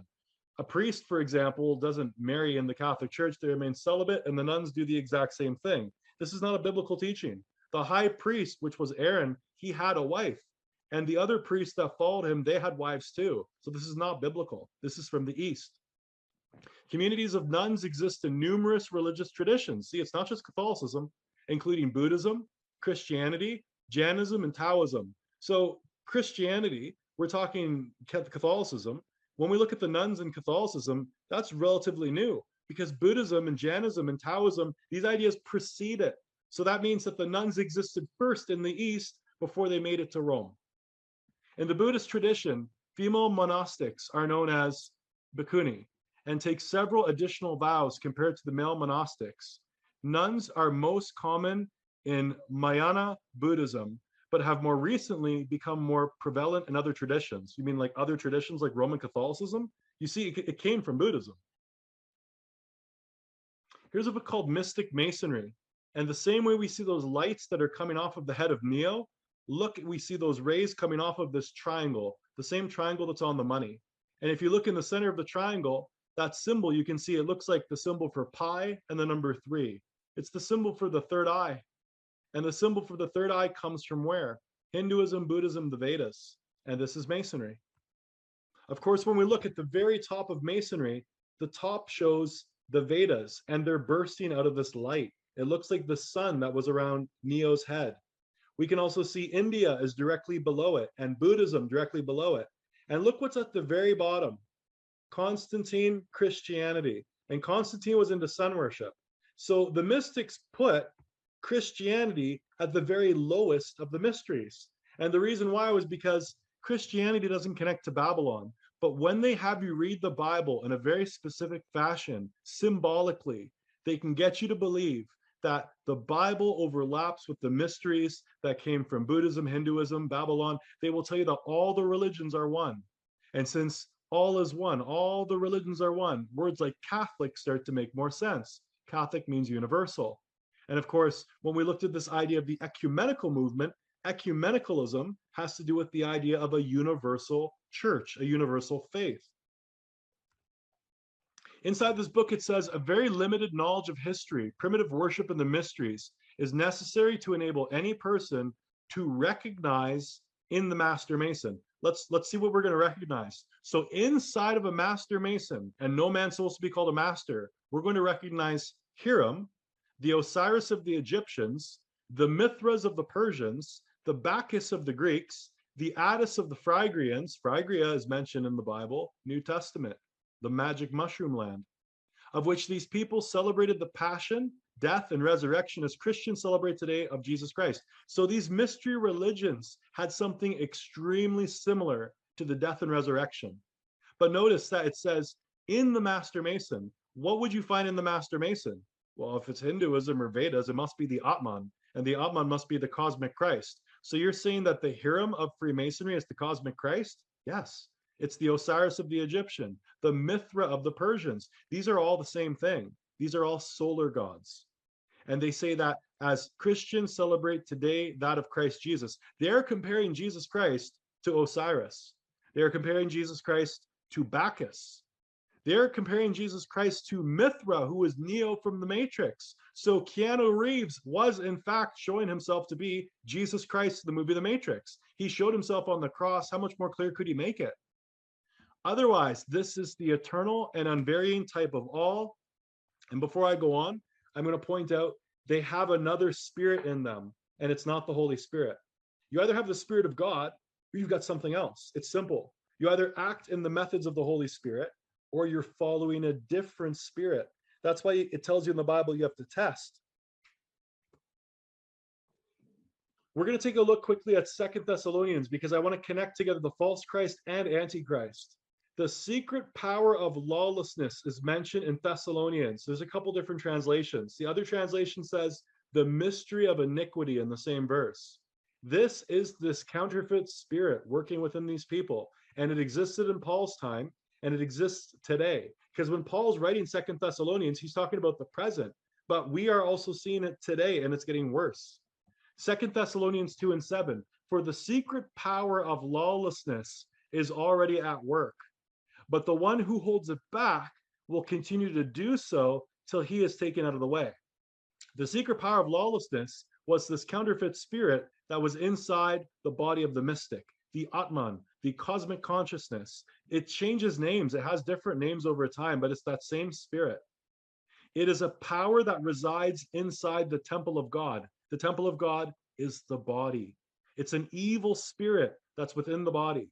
The Holy Spirit is the one that holds it back until God's children are sealed. So when you're reading 2 Thessalonians, you're seeing one spirit being held back by another spirit that's greater. And the greater spirit is the Holy Spirit. When the Holy Spirit is taken out of the way, the man or mystery of iniquity, the power of lawlessness, the man of sin, that cancer is going to grow. It says here in the genius of Freemasonry, and the Latin genius, if you say the word genius, genius had to do with genie, genie had to do with jinn. Jinn will lead you back to Azazel, a goat god, and Azazel is the Baphomet. It's Satan. So the genius of Freemasonry. In an astronomical connection, Hiram is the representative of the sun. So wait a minute, didn't we just read that Hiram was Osiris, Osiris was Bacchus, and Bacchus was the same as Jesus? So they're all the sun in the eyes of a mystic.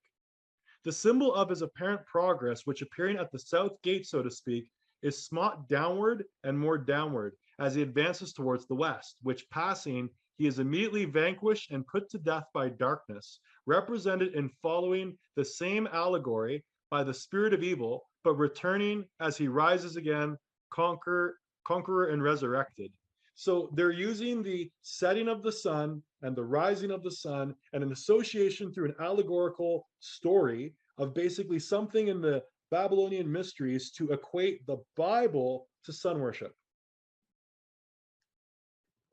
It has also been shown that every act in the drama of the life of Jesus and every quality assigned to Christ is to be found in the life of Krishna and in the legend of all the sun gods from remotest antiquity. See, Christ is nothing special now. He just becomes another sun god. So as Babylon fragmented after Genesis 11, and you had this religion scatter of sun worship, you had the hero figure, Baal, being worshipped by all these different names, because Baal just means Lord.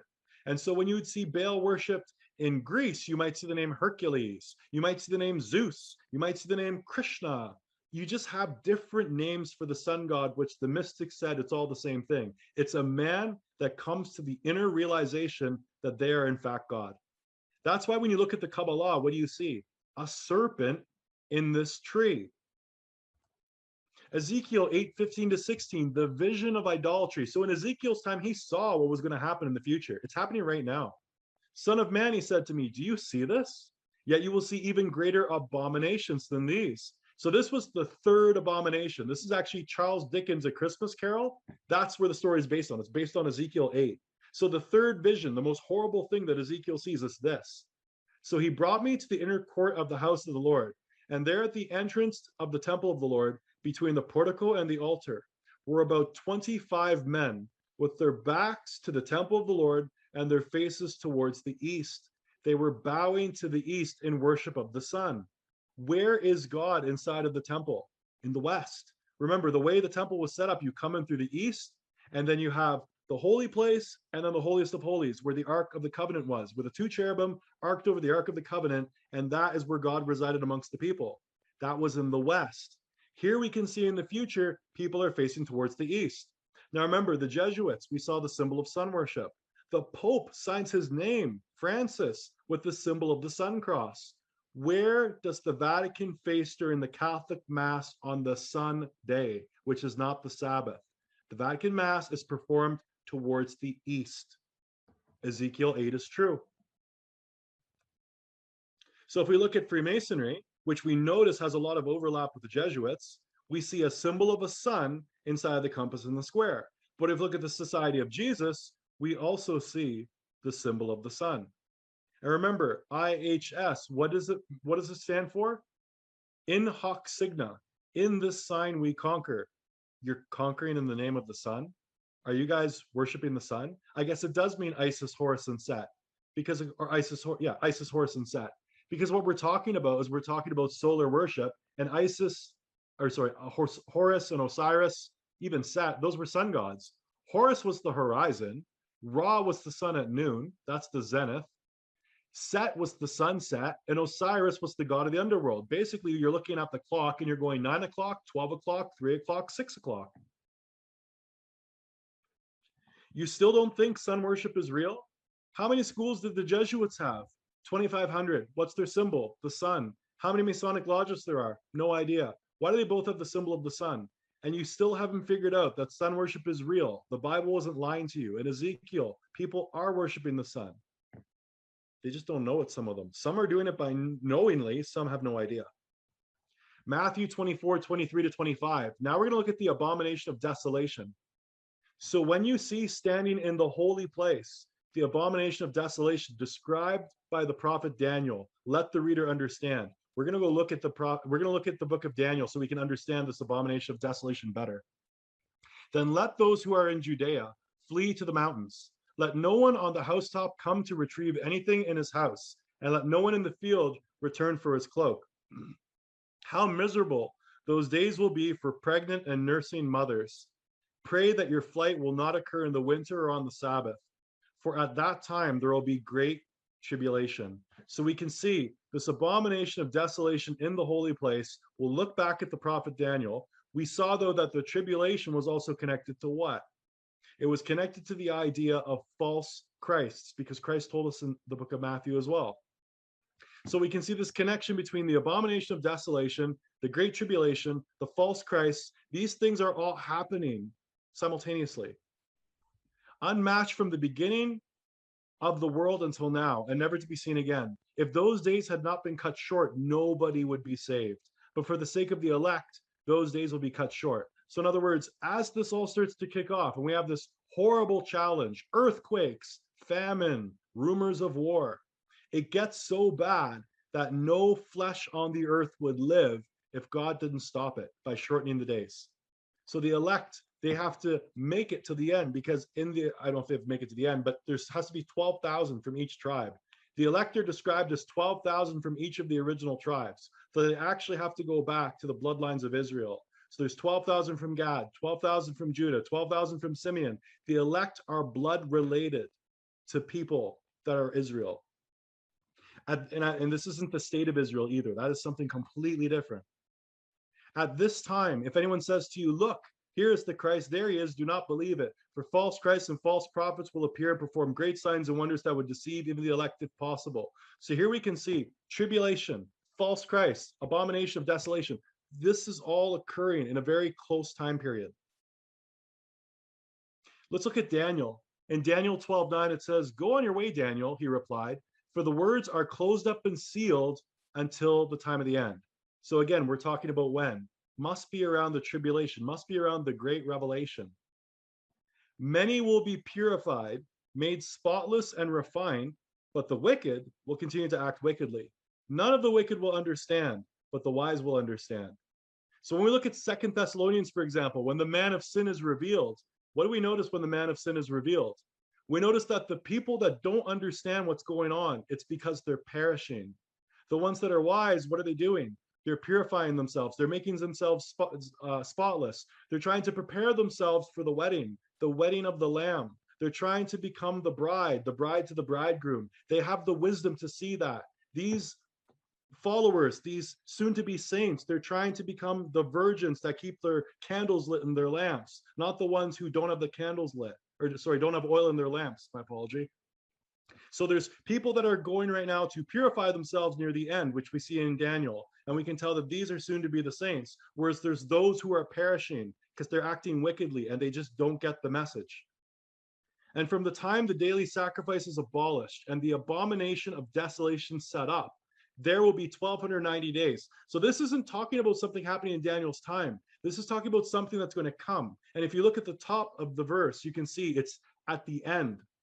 So 1290 days. Blessed is he who waits and reaches the end of 1335 days. Let's look at that number 1290, because 1290 is approximately 3.5 years. And that's why everyone talks about halfway through the tribulation, and they make these comments about the Antichrist. 3.5 years, half of 3.5 doubled is 7. The tribulation they've looked at as being a 7-year period. So 7 years of just a lot of anxiety, a lot of struggling, famines and wars and chaos. But halfway through, this is where people have been equating for years, this idea of the abomination of desolation, which they call the Antichrist. The abomination of desolation is the spirit of iniquity that operated in Paul's time. He said so. There will come a point when this Antichrist spirit, it's a solar spirit, takes over a temple of God, the body, and it will speak with authority as if it is God. I'm going to point this out that Hitler mentioned this, and we're going to try to figure out who this is. I have learned most of all from the Jesuit order. So far, there has been nothing more imposing on earth than the hierarchical organization of the Catholic Church. A good part of the organization I have transported direct to my own party. The secret history of the Jesuits. Remember, the Jesuits have a solar symbol. Hitler had a swastika. That's a solar symbol. The Jesuit conspiracy, the secret plan of the order. The world takeover will be conducted by solar cults, blinding people with their superior intellect. It'll be lunar solar. Spiritual illumination, Illuminati. And if you look carefully, you can start to see it happening right now.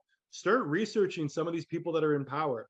Anthony Fauci, your Pope, Donald Trump, Justin Trudeau. The Secret Instructions of the Jesuits. Here is a book that was not to be seen. April 1517, the Oath of Secrecy of the 1680s. It's very difficult to find their writings. You can find this, so if you look at the top, archive.org. These are the principles of the society, and let such denial be confirmed by those of our members, whom we are sure know nothing of them, and let them set in contrast to these our general instructions and ordinances printed or written. So you can see that members of the society don't even necessarily know these rules. Okay, so there's an elite, there's an elect group within the Jesuits. Also, let the superiors carefully and cautiously inquire whether these instructions have been made known to any stranger, and let no one transcribe them, don't write them down, either for himself or for another, or to allow them to be transcribed, unless with the consent of the general or provincial, and if there be any doubt concerning anyone as to his preserving, so great secrets of the society, let the contrary be told to him, and let him be dismissed. In other words, if anyone starts to figure this out and he's not supposed to figure it out, dismiss them, get them out. We're not going to go through all of it, but I'll show you a couple that I thought were interesting. Our people should not separate with the intention of residing in the style of a college except in wealthy cities. For the object of the society is to imitate Christ our Savior. Woo, that's a big one. The object of our society is to imitate Christ our Savior. I hope that's in a good way. Who live principally at Jerusalem and only pass through other less important places. Let the greatest amount be always extorted from widows by impressing upon them our extreme necessity. This doesn't sound very Christ-like. So the order was able to get money from what? Widows who were left with inheritances. In each province, let no one besides the provincial know the exact value of the revenues, and let what is contained in the Roman treasury be kept secret. Okay, so you guys are sitting on a big pot of money, and some of your money seems to come from widows that you befriended. The society should exert its utmost endeavors for the salvation of its neighbors equally with its own. Wherefore, it is necessary to discharge the most humble duties in hospitals, to visit the poor, the afflicted, and prisoners, to receive confessions promptly and generally, that by the uncommon charity towards all, and by the novelty of the things, the principal inhabitants may be led to admire and love our people. So the Jesuits would do good works. They would go to hospitals. They would help the poor. They would visit the poor, They afflicted prisoners that were afflicted. They would give this outward image of looking like they're very noble. And that would cause people to have love and fondness for the Jesuits. Seeing the double face here, the double-mindedness. The greatest possible care must be taken that these instructions do not fall into the hands of strangers, because being envious of us, they may interpret them with a sinister purpose.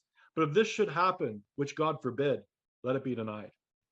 So keep in mind, I'm going to name some prominent Jesuits today, or at least they went to a Jesuit school. Anthony Fauci, is he leading the world right now? He went to Georgetown. Donald Trump, he was leading the world. He went to Fordham University. Justin Trudeau, questionable. His father, Pierre Trudeau, definitely. Remember, from Jesus to Christ. Now, you can either do these meditations, because remember, there's an inner group of Jesuits and there's an outer group. The inner group, it looks like they're going to become a false Christ. They're going to meditate. They're going to think about the sacrifices of Jesus. They're going to think about the cross and eventually have this mystical experience and then come to the conclusion that they're God. The Antichrist is going to do something very similar, because the Antichrist is double-minded. It's not just sun, it's moon mixed with sun. And that's why you can see the symbol of the horns following some of these members. They have the symbol of the sun, but yet they're doing the symbol of the horns, which is a lunar symbol. 1 John 2:22, who is the liar except the one denying that Jesus is the Christ? This is the Antichrist, the one denying the Father and the Son. So the Bible gives us a clear indication of who the Antichrist is. It's one who denies the Father and the Son. So if one becomes the Christ, is that the Antichrist? No, that would probably be the false Christ, because he's not denying the Christ. He's just confused and thinking he is the Christ.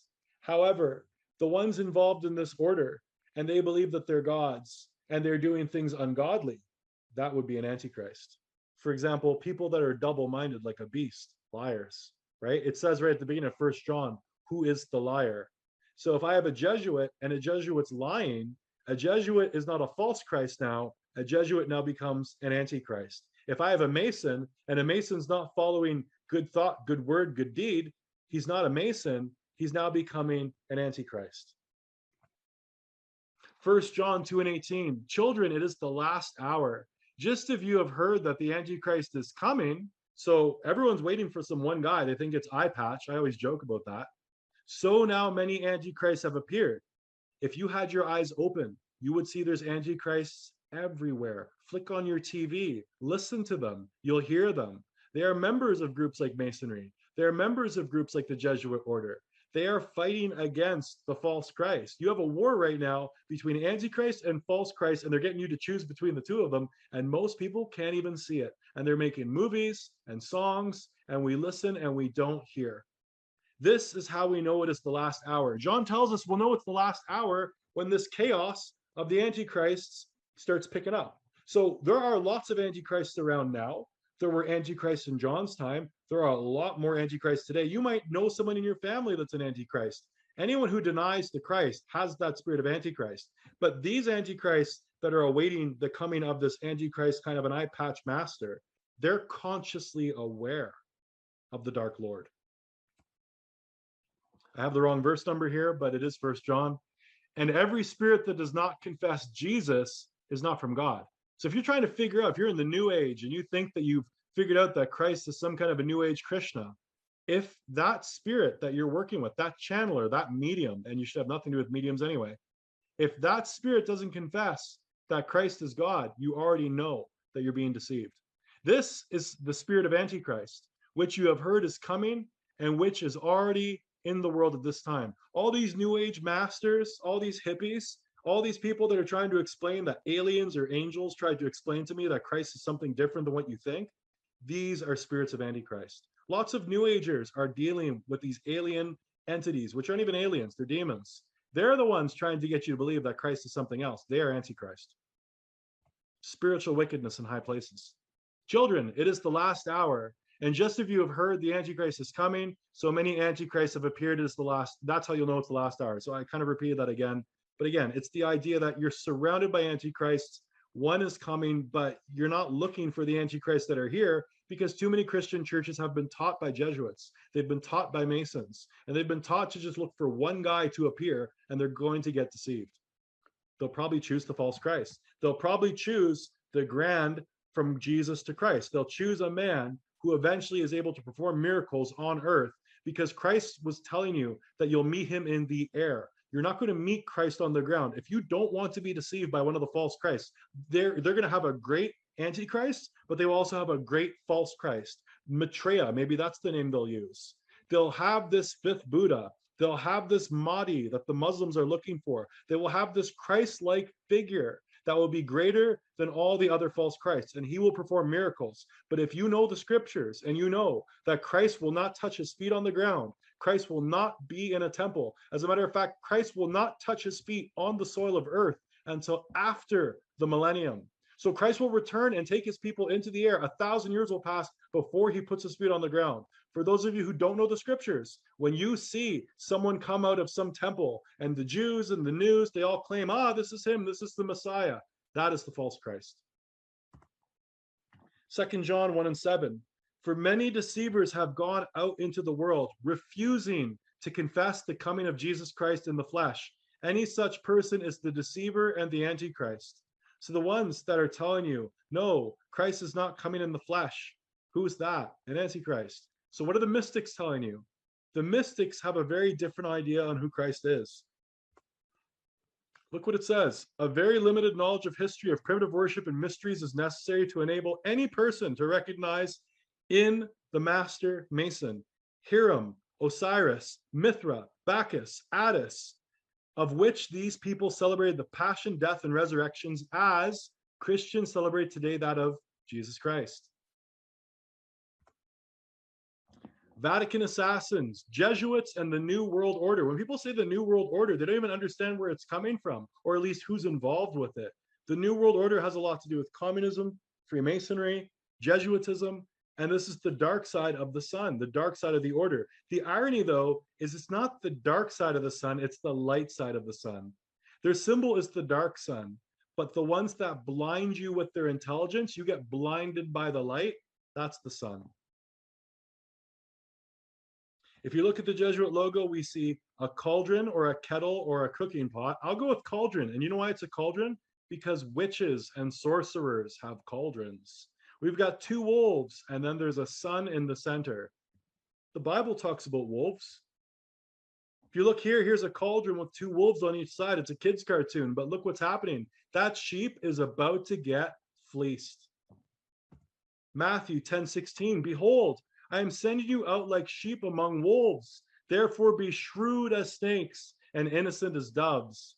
A lot of Christians are innocent as doves. They're very upbeat. They've got this very kind, loving nature. But shrewd is intelligent. They're not as intelligent as the serpent. They're being deceived by the serpent. You are amongst a group of wolves that look like sheep. You can't even tell them apart from you. The tares are amongst you. And if you don't smarten up, they're going to fleece you. Luke 10:3, and he told them, the harvest is plentiful, but the workers are few. Ask the Lord of the harvest, therefore, to send out workers into his harvest. Go, I am sending you out like lambs among wolves. Christ told us to do two things.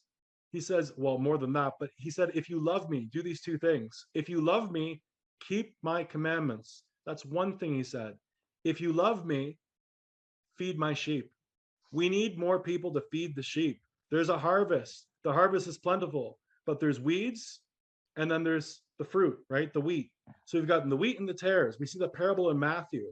Well, we need people to prepare the harvest so that way we don't have more tares. And so we can see we're kind of outnumbered in a sense, where there's more wolves than there are people to help harvest to have lambs. So we have go.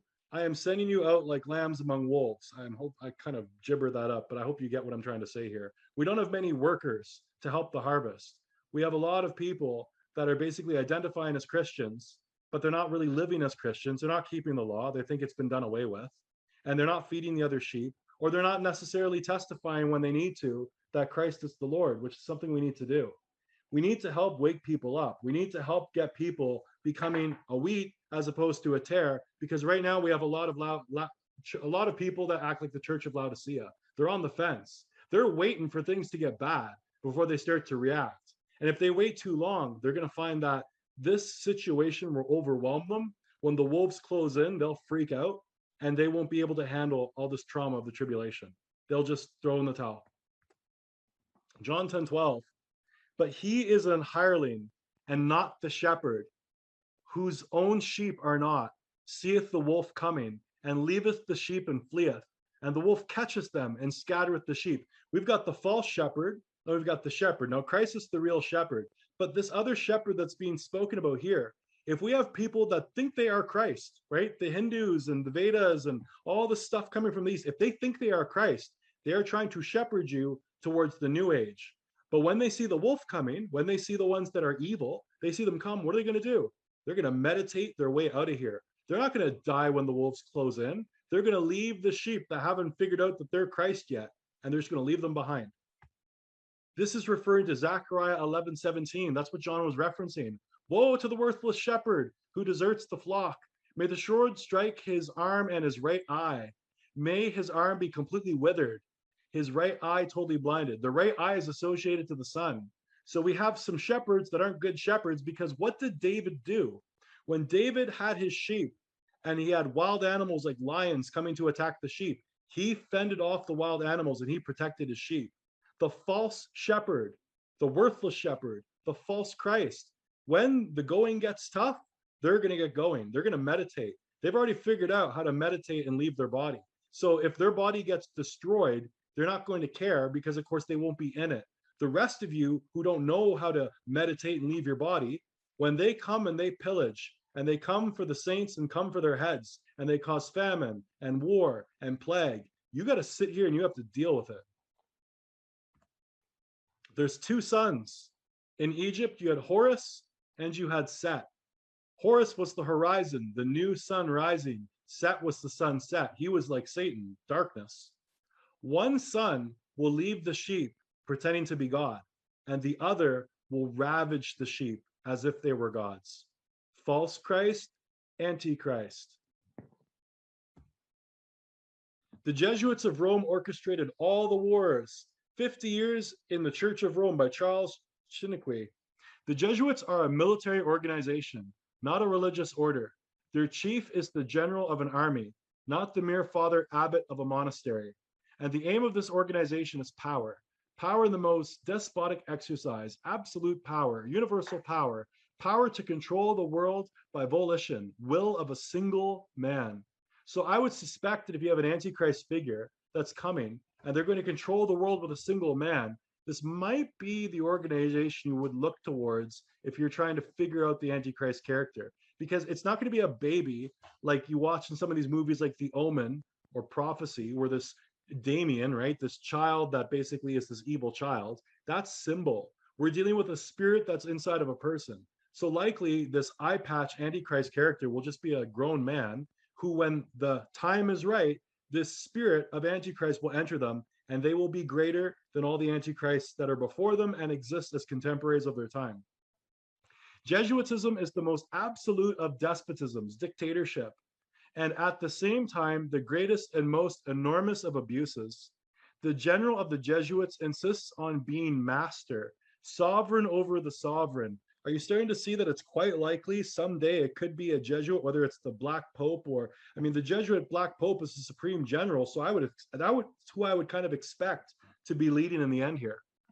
Wherever the Jesuits are, admitted they will be masters, cost what it may. Their society is by nature dictatorial, and therefore it is irreconcilable enemy of all constituted authority.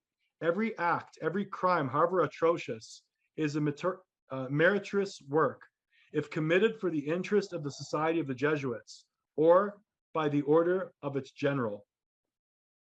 Those are some pretty big words.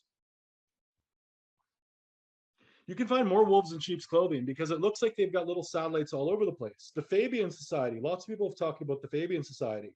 And we saw that the Jesuits, when they were kicked out of different countries in Europe, they had their hands into all this political influence in these different countries. It says the Fabian Society has a powerful influence on British politics. Remember when we looked at the colors of the Jesuit order? The colors were maroon and gold. And the Fabian Society, I can clearly tell the color is maroon. Now here's the interesting part. The Fabian Society had an old logo. Here's their old logo. It is literally a wolf in sheep's clothing. And if you notice, it's on a shield with the colors of maroon and gold. That's the Jesuits. So it looks like the Fabian Society might be some kind of invention of the Jesuit order. And they have their fingers in Canada, the United States, Europe, and they influence a lot of policy. If you've never heard of them before, study them. In an increasingly dangerous world, even after the first terrorist attack on America, John Kerry and the liberals in Congress voted to slash America's intelligence operations by $6 billion. Cuts so deep they would have weakened America's defenses. And weakness attracts those who are waiting to do America harm. I'm George W. Bush, and I approve this message. Are you for real? And you can't see the wolf in sheep's clothing. My goodness, here's George Bush. I'm sure no one's going to call him a hero. He's had some very interesting politics throughout his years and wars, lots of wars. And he just decides he's going to put a bunch of wolves for his commercial, for his 2004 ad for presidency. Obviously, he approved it. You saw it at the end of the commercial. And here are the wolves coming forward. I'm like, would this be a wolf in sheep's clothing? If you research the religion of George Bush, you'll find out that his family is Methodist. If you look up John Wesley and the Methodists, they have a coat of arms. Guess what that coat of arms is? A wolf in sheep's clothing. I kid you not. A wolf in sheep's clothing is the symbol of the Methodist Church. It's their coat of arms on their shield. And that is the church that Bush aligned himself with. I don't think he's a Christian. And if it is, of course, it would be practicing the Ignatian spirituality. But I think this alchemical process went a little bit wrong inside of George Bush, where instead of coming to the conclusion that he was the false Christ, I think he came to the conclusion he was an antichrist, a destroyer. The Jesuits have vowed to obey the Pope, but if the Pope is a Jesuit, maybe should have vowed to obey the superior general. I feel like I'm still a Jesuit in terms of my spirituality, what I have in my heart. So again, the world right now is in a position it's never been in. Years ago, I mentioned, oh, this is interesting. We have our first Jesuit Pope. The Jesuits have never had this much power before. We have a North American leader that his family has ties to the Jesuit order. We have a president, at least Fordham University, that was Donald Trump. He looked like he had ties, but he also had ties to Israel. And then we also had Anthony Fauci, who went to Georgetown University. We have a lot of Jesuit control, and there's more than that. I'm just naming the few off the top of my head. But I've noticed since their power has increased, your way of life has certainly decreased. Do you think that's a coincidence? Let's take a look at some of their history, and you try to figure out why you're in this pickle of the coronavirus. Corona means sun. These secret orders have the symbol of a sun. Now, if we want to know about the Jesuits, we have to go back into history. And the Jesuits have probably caused more turmoil on the planet than any other organization ever known to man. They have been banned by virtually every single country where they have ever operated, including the Catholic ones. What's that? Volume. Hang on a sec. I'll redo my screen share.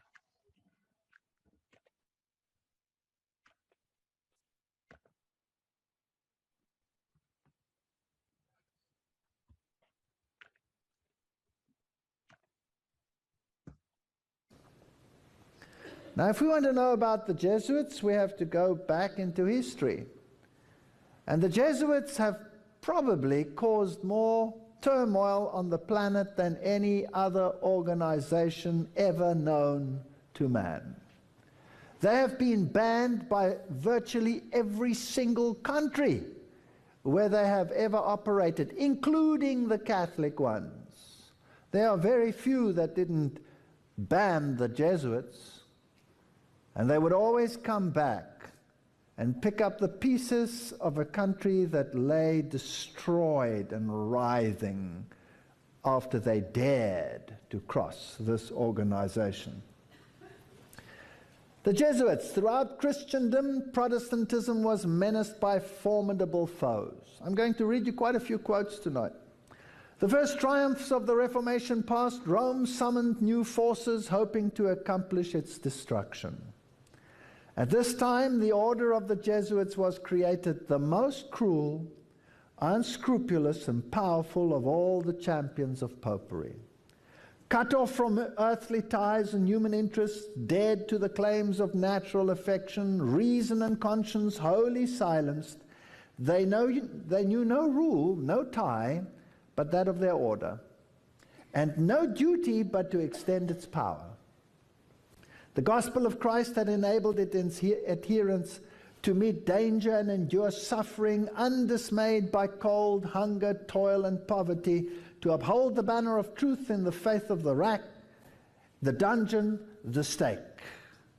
To combat these forces, Jesuitism inspired its followers with a fanaticism that enabled them to endure like dangers and to oppose to the power of truth all the weapons of deception.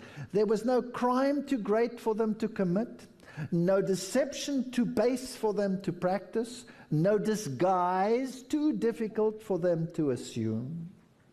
Vowed to perpetual poverty and humility, it was their studied aim to secure wealth and power to be devoted to the overthrow of Protestantism and to re-establishment of the papal supremacy.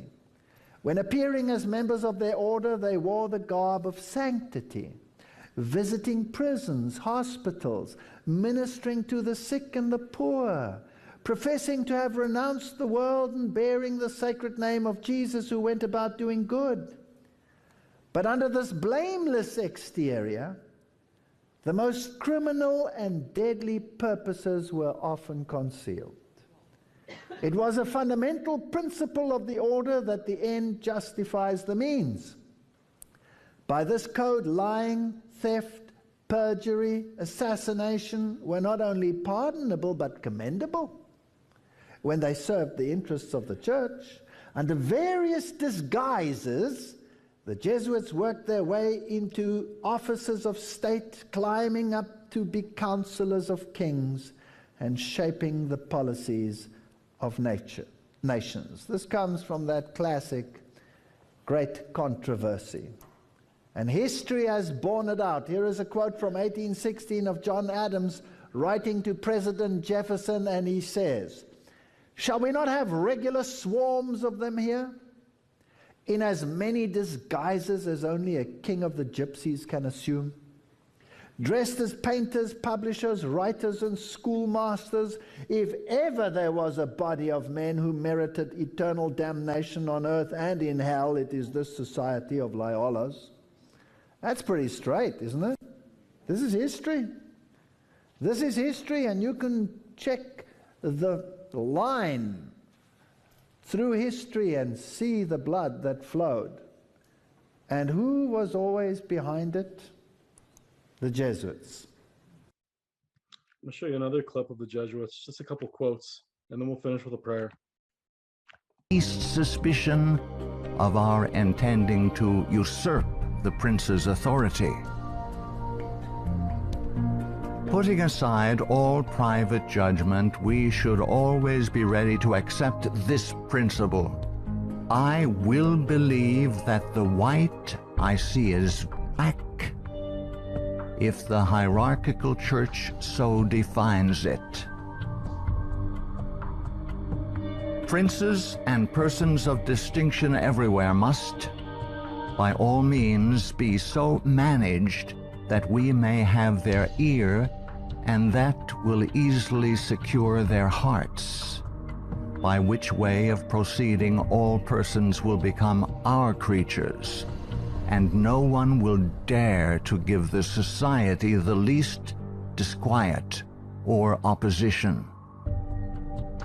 Finally, the society must endeavor to effect this at least, that having gotten the favor and authority of princes, those who do not love them at least fear them.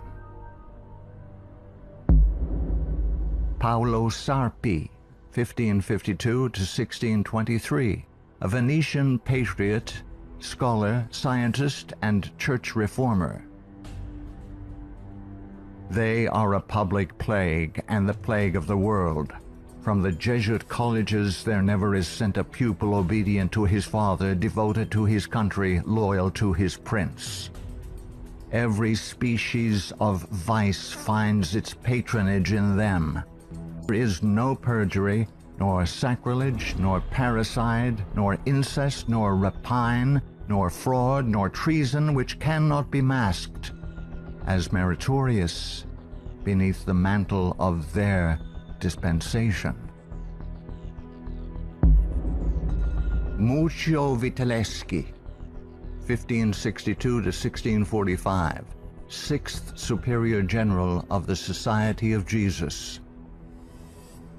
When sovereigns require a Jesuit's opinion on any subject, the Jesuit in question is to report the matter to his superior, who is to lay it before several Jesuits for discussion. The resolution formed after this consultation is supplied to the Jesuit, who has been consulted by the sovereign. Priest Antoine Arnaud, 1612 to 1694. Do you wish to excite troubles, to provoke revolution, to produce the total ruin of your country? Call in the Jesuits and build magnificent colleges for these hot-headed religionists. Suffer those audacious priests in their dictatorial and dogmatic tone to decide on affairs of state. Michelangelo Tamburini, 1648 to 1730, 14th Superior General of the Society of Jesus. See, sir, from this chamber I govern not only to Paris, but to China, not only to China, but to all the world, without anyone to know how I do it. Pope Clement XIV, 1705 to 1774. Following are Pope Clement XIV's words upon signing the bull of suppression and extinction of the Jesuits. A bull is the strongest legal document a pope can issue. The suppression is accomplished. I do not repent of it, having only resolved on it after examining and weighing everything, and because I thought it necessary for the Church. If it were not done, I would do it now. But this suppression will be my death. Pope Clement XIV knew the Jesuits very well and expected to die at their hands. He was correct. He was poisoned. a peasant woman was persuaded by means of a disguise to procure entrance into the Vatican and offered to the Pope a fig in which poison was concealed. Clement XIV was exceedingly fond of this fruit and ate it without hesitation. The same day the first symptoms of severe illness were observed, and to these rapidly succeeding violent inflammation of the bowels. He soon became convinced that he was poisoned and remarked, "Alas, I knew they would poison me, but I did not expect to die in so slow and cruel a manner." His terrible sufferings continued for several months. When he died, the poor victim, said Comenin, of the execrable Jesuits to which the Bishop of Pistoia, Scipio di Ricci, the nephew and heir of Jesuit General Ricci, fully agreed. Pope Pius VII, the Pope who restored the Society of Jesus.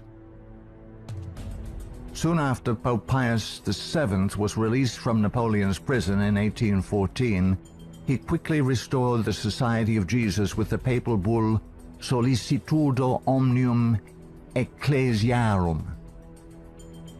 If any should again attempt to abolish it, the Society of Jesus, he would incur the indignation of Almighty God and of the holy apostles Peter and Paul. John Adams, 1735-1826, second President of the United States of America. In 1816, John Adams wrote to Thomas Jefferson, third President of the United States, regarding the restoration of the Society of Jesus. My history of the Jesuits is not eloquently written, but it is supported by unquestionable authorities, is very particular and very horrible. Their restoration is indeed a step toward darkness, cruelty, perfidy, despotism, death. I do not like the appearance of the Jesuits. If ever there were a body of men who merited eternal damnation on earth and in hell, it is this Society of Loyolas. Shall we not have regular swarms of them here, in as many disguises as only a king of the gypsies can assume, dressed as painters, publishers, writers, and schoolmasters? If ever there was a body of men who merited eternal damnation on earth and in hell, it is this Society of Loyolas. We are compelled by our system to offer them asylum. Napoleon Bonaparte, 1769 to 1821, Emperor of the French. The Jesuits are a military organization, not a religious order. Their chief is a general of an army, not the mere father abbot of a monastery. And the aim of this organization is power. Power in its most despotic exercise. Absolute power, universal power, power to control the world by the volition of a single man. Jesuitism is the most absolute of despotisms, and at the same time the greatest and most enormous of abuses. The general of the Jesuits insists on being master sovereign over the sovereign. Wherever the Jesuits are admitted, they will be masters, cost what it may. The society is by nature dictatorial, and therefore it is the irreconcilable enemy of all constituted authority. Every act, every crime, however atrocious, is a meritorious work, if committed for the interest of the Society of the Jesuits or by the order of the general. Adam Weishaupt, 1748 to 1830, a Jesuit German philosopher and founder of the Order of the Illuminati. The degree of power to which the representatives of the Society of Jesus had been able to attain in Bavaria was all but absolute. Members of the order were the confessors and preceptors of the electors, hence they had a direct influence upon the policies of government. The censorship of religion had fallen into their eager hands, to the extent that some of the parishes even were compelled to recognize their authority and power. to exterminate all Protestant influence and to render the Catholic establishment complete, they had taken possession of the instruments of public education. It was by Jesuits that the majority of the Bavarian colleges were founded, and by them they were controlled. By them also the secondary schools of the country were conducted. The Marquis de Lafayette, 1757 to 1834, a French statesman and general. It is my opinion that if the liberties of this country, the United States of America, are destroyed, it will be by the subtlety of the Roman Catholic Jesuit priests, for they are the most crafty, dangerous enemies to civil and religious liberty. They have instigated most of the wars of Europe. Friedrich von Hardenberg, 1772 to 1801, German philosopher. Never before in the course of the world's history had such a society, that is, the Jesuit order, appeared. The old Roman Senate itself did not lay schemes for world domination with greater certainty of success. André-Marie Jean-Jacques Dupin, 1783 to 1865, a French statesman. The Jesuits are a naked sword whose hilt is at Rome, but its blade is everywhere, invisible until its stroke is felt. Samuel Morse, 1791 to 1872, American inventor of the telegraph. They are Jesuits. This society of men, after exerting their tyranny for upwards of 200 years, at length became so formidable to the world, threatening the entire subversion of all social order, that even the Pope, whose devoted subjects they are, and must be, by the vow of their society, was compelled to dissolve them. They had not been suppressed, however, for 50 years before the waning influence of popery and despotism required their useful labors to resist the light of democratic liberty, and the Pope, Pius VII, simultaneously with the formation of the Holy Alliance, revived the order of the Jesuits in all their aureory. From their vow of unqualified submission to the sovereign pontiff, they have been appropriately called the Pope's bodyguard. And do Americans need to be told what Jesuits are? They are a secret society, a sort of Masonic order, with super-added features of revolting odiousness, and 1,000 times more dangerous. They are not merely priests or of one religious creed. They are merchants and lawyers and editors and men of any profession having no outward badge in this country by which to be recognized. They are about in all your society. They can assume any character, that of angels of light or ministers of darkness, to accomplish their one great end, the service upon which they are sent, whatever that service may be. They are all educated men, prepared and sworn to start at any moment and in any direction, and for any service, commanded by the general of their order, bound to no family, community, or country by the ordinary ties which bind men, and sold for life to the cause of the Roman pontiff. And who are these agents? They are for the most part Jesuits, an ecclesiastical order proverbial through the world for cunning, duplicity, and total want of moral principle, an order so skilled in all the arts of deception that even in Catholic countries, in Italy itself, it became intolerable and the people required its suppression. Orestes Augustus Brownson, 1803 to 1876, New England intellectual and activist, preacher, labor organizer, and noted Catholic convert and writer. Undoubtedly, it is the intention of the Pope to possess this country, America. In this intention, he is aided by the Jesuits and all the Catholic prelates and priests. If the Catholic Church becomes predominant here, Protestants will all be exterminated. Abraham Lincoln, 1809 to 1865, 16th President of the United States of America. This war, the American Civil War, 1860 to 1865, would never have been possible without the sinister influence of the Jesuits. We owe it to Popery that we now see our land reddened with the blood of her noblest sons.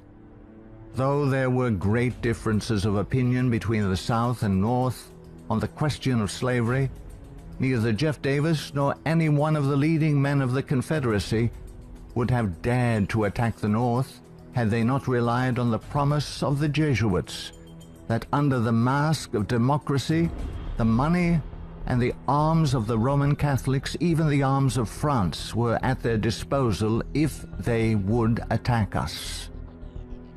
The Protestants of both the North and South would surely unite to exterminate the priests and the Jesuits if they could learn how the priests and nuns and the monks which daily land on our shores under the pretext of preaching their religion are nothing else but the emissaries of the Pope, of Napoleon III, and the other despots of Europe to undermine our institutions, alienate the hearts of our people from our Constitution and our laws, destroy our schools, and prepare a reign of anarchy here as they have done in Ireland, in Mexico, in Spain, and wherever there are any people who want to be free. I am so glad to meet you again, he said. You'll see that your friends the Jesuits have not yet killed me, but they would have surely done it when I passed through the most devoted city, Baltimore, had I not defeated their plans by passing incognito a few hours before they expected me. New projects of assassination are detected almost every day, accompanied with such savage circumstances that they bring to my memory the massacre of St. Bartholomew and the gunpowder plot. We feel, at their investigation, that they come from the same masters in the art of murder, the Jesuits. So many plots have already been made against my life that it is a real miracle that they have all failed when we consider that the great majority of them were in the hands of skillful Roman Catholic murderers evidently trained by the Jesuits. The Jesuit order is an order you either heard of or you haven't heard of. And normally if you hear about it, you typically hear good things. The problem is that history is written by the victors. And if you start to notice, America, Europe, there's been a solid conquest long before I came into the world, where they've strengthened their power. At this point in history, we've got a Jesuit Pope, which is the first time ever. And we have Jesuit schools all over the world. And we have Jesuits in very prominent positions of politics. And a Jesuit that's leading this whole coronavirus campaign, Anthony Fauci.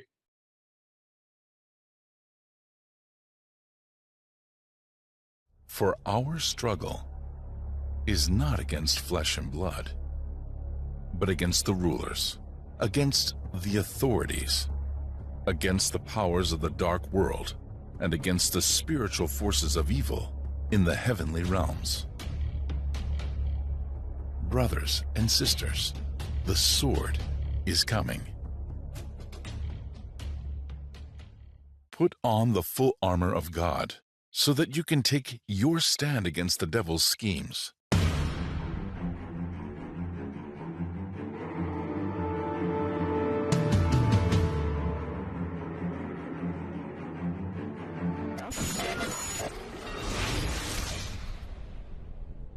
That at the name of Jesus, every knee shall bow.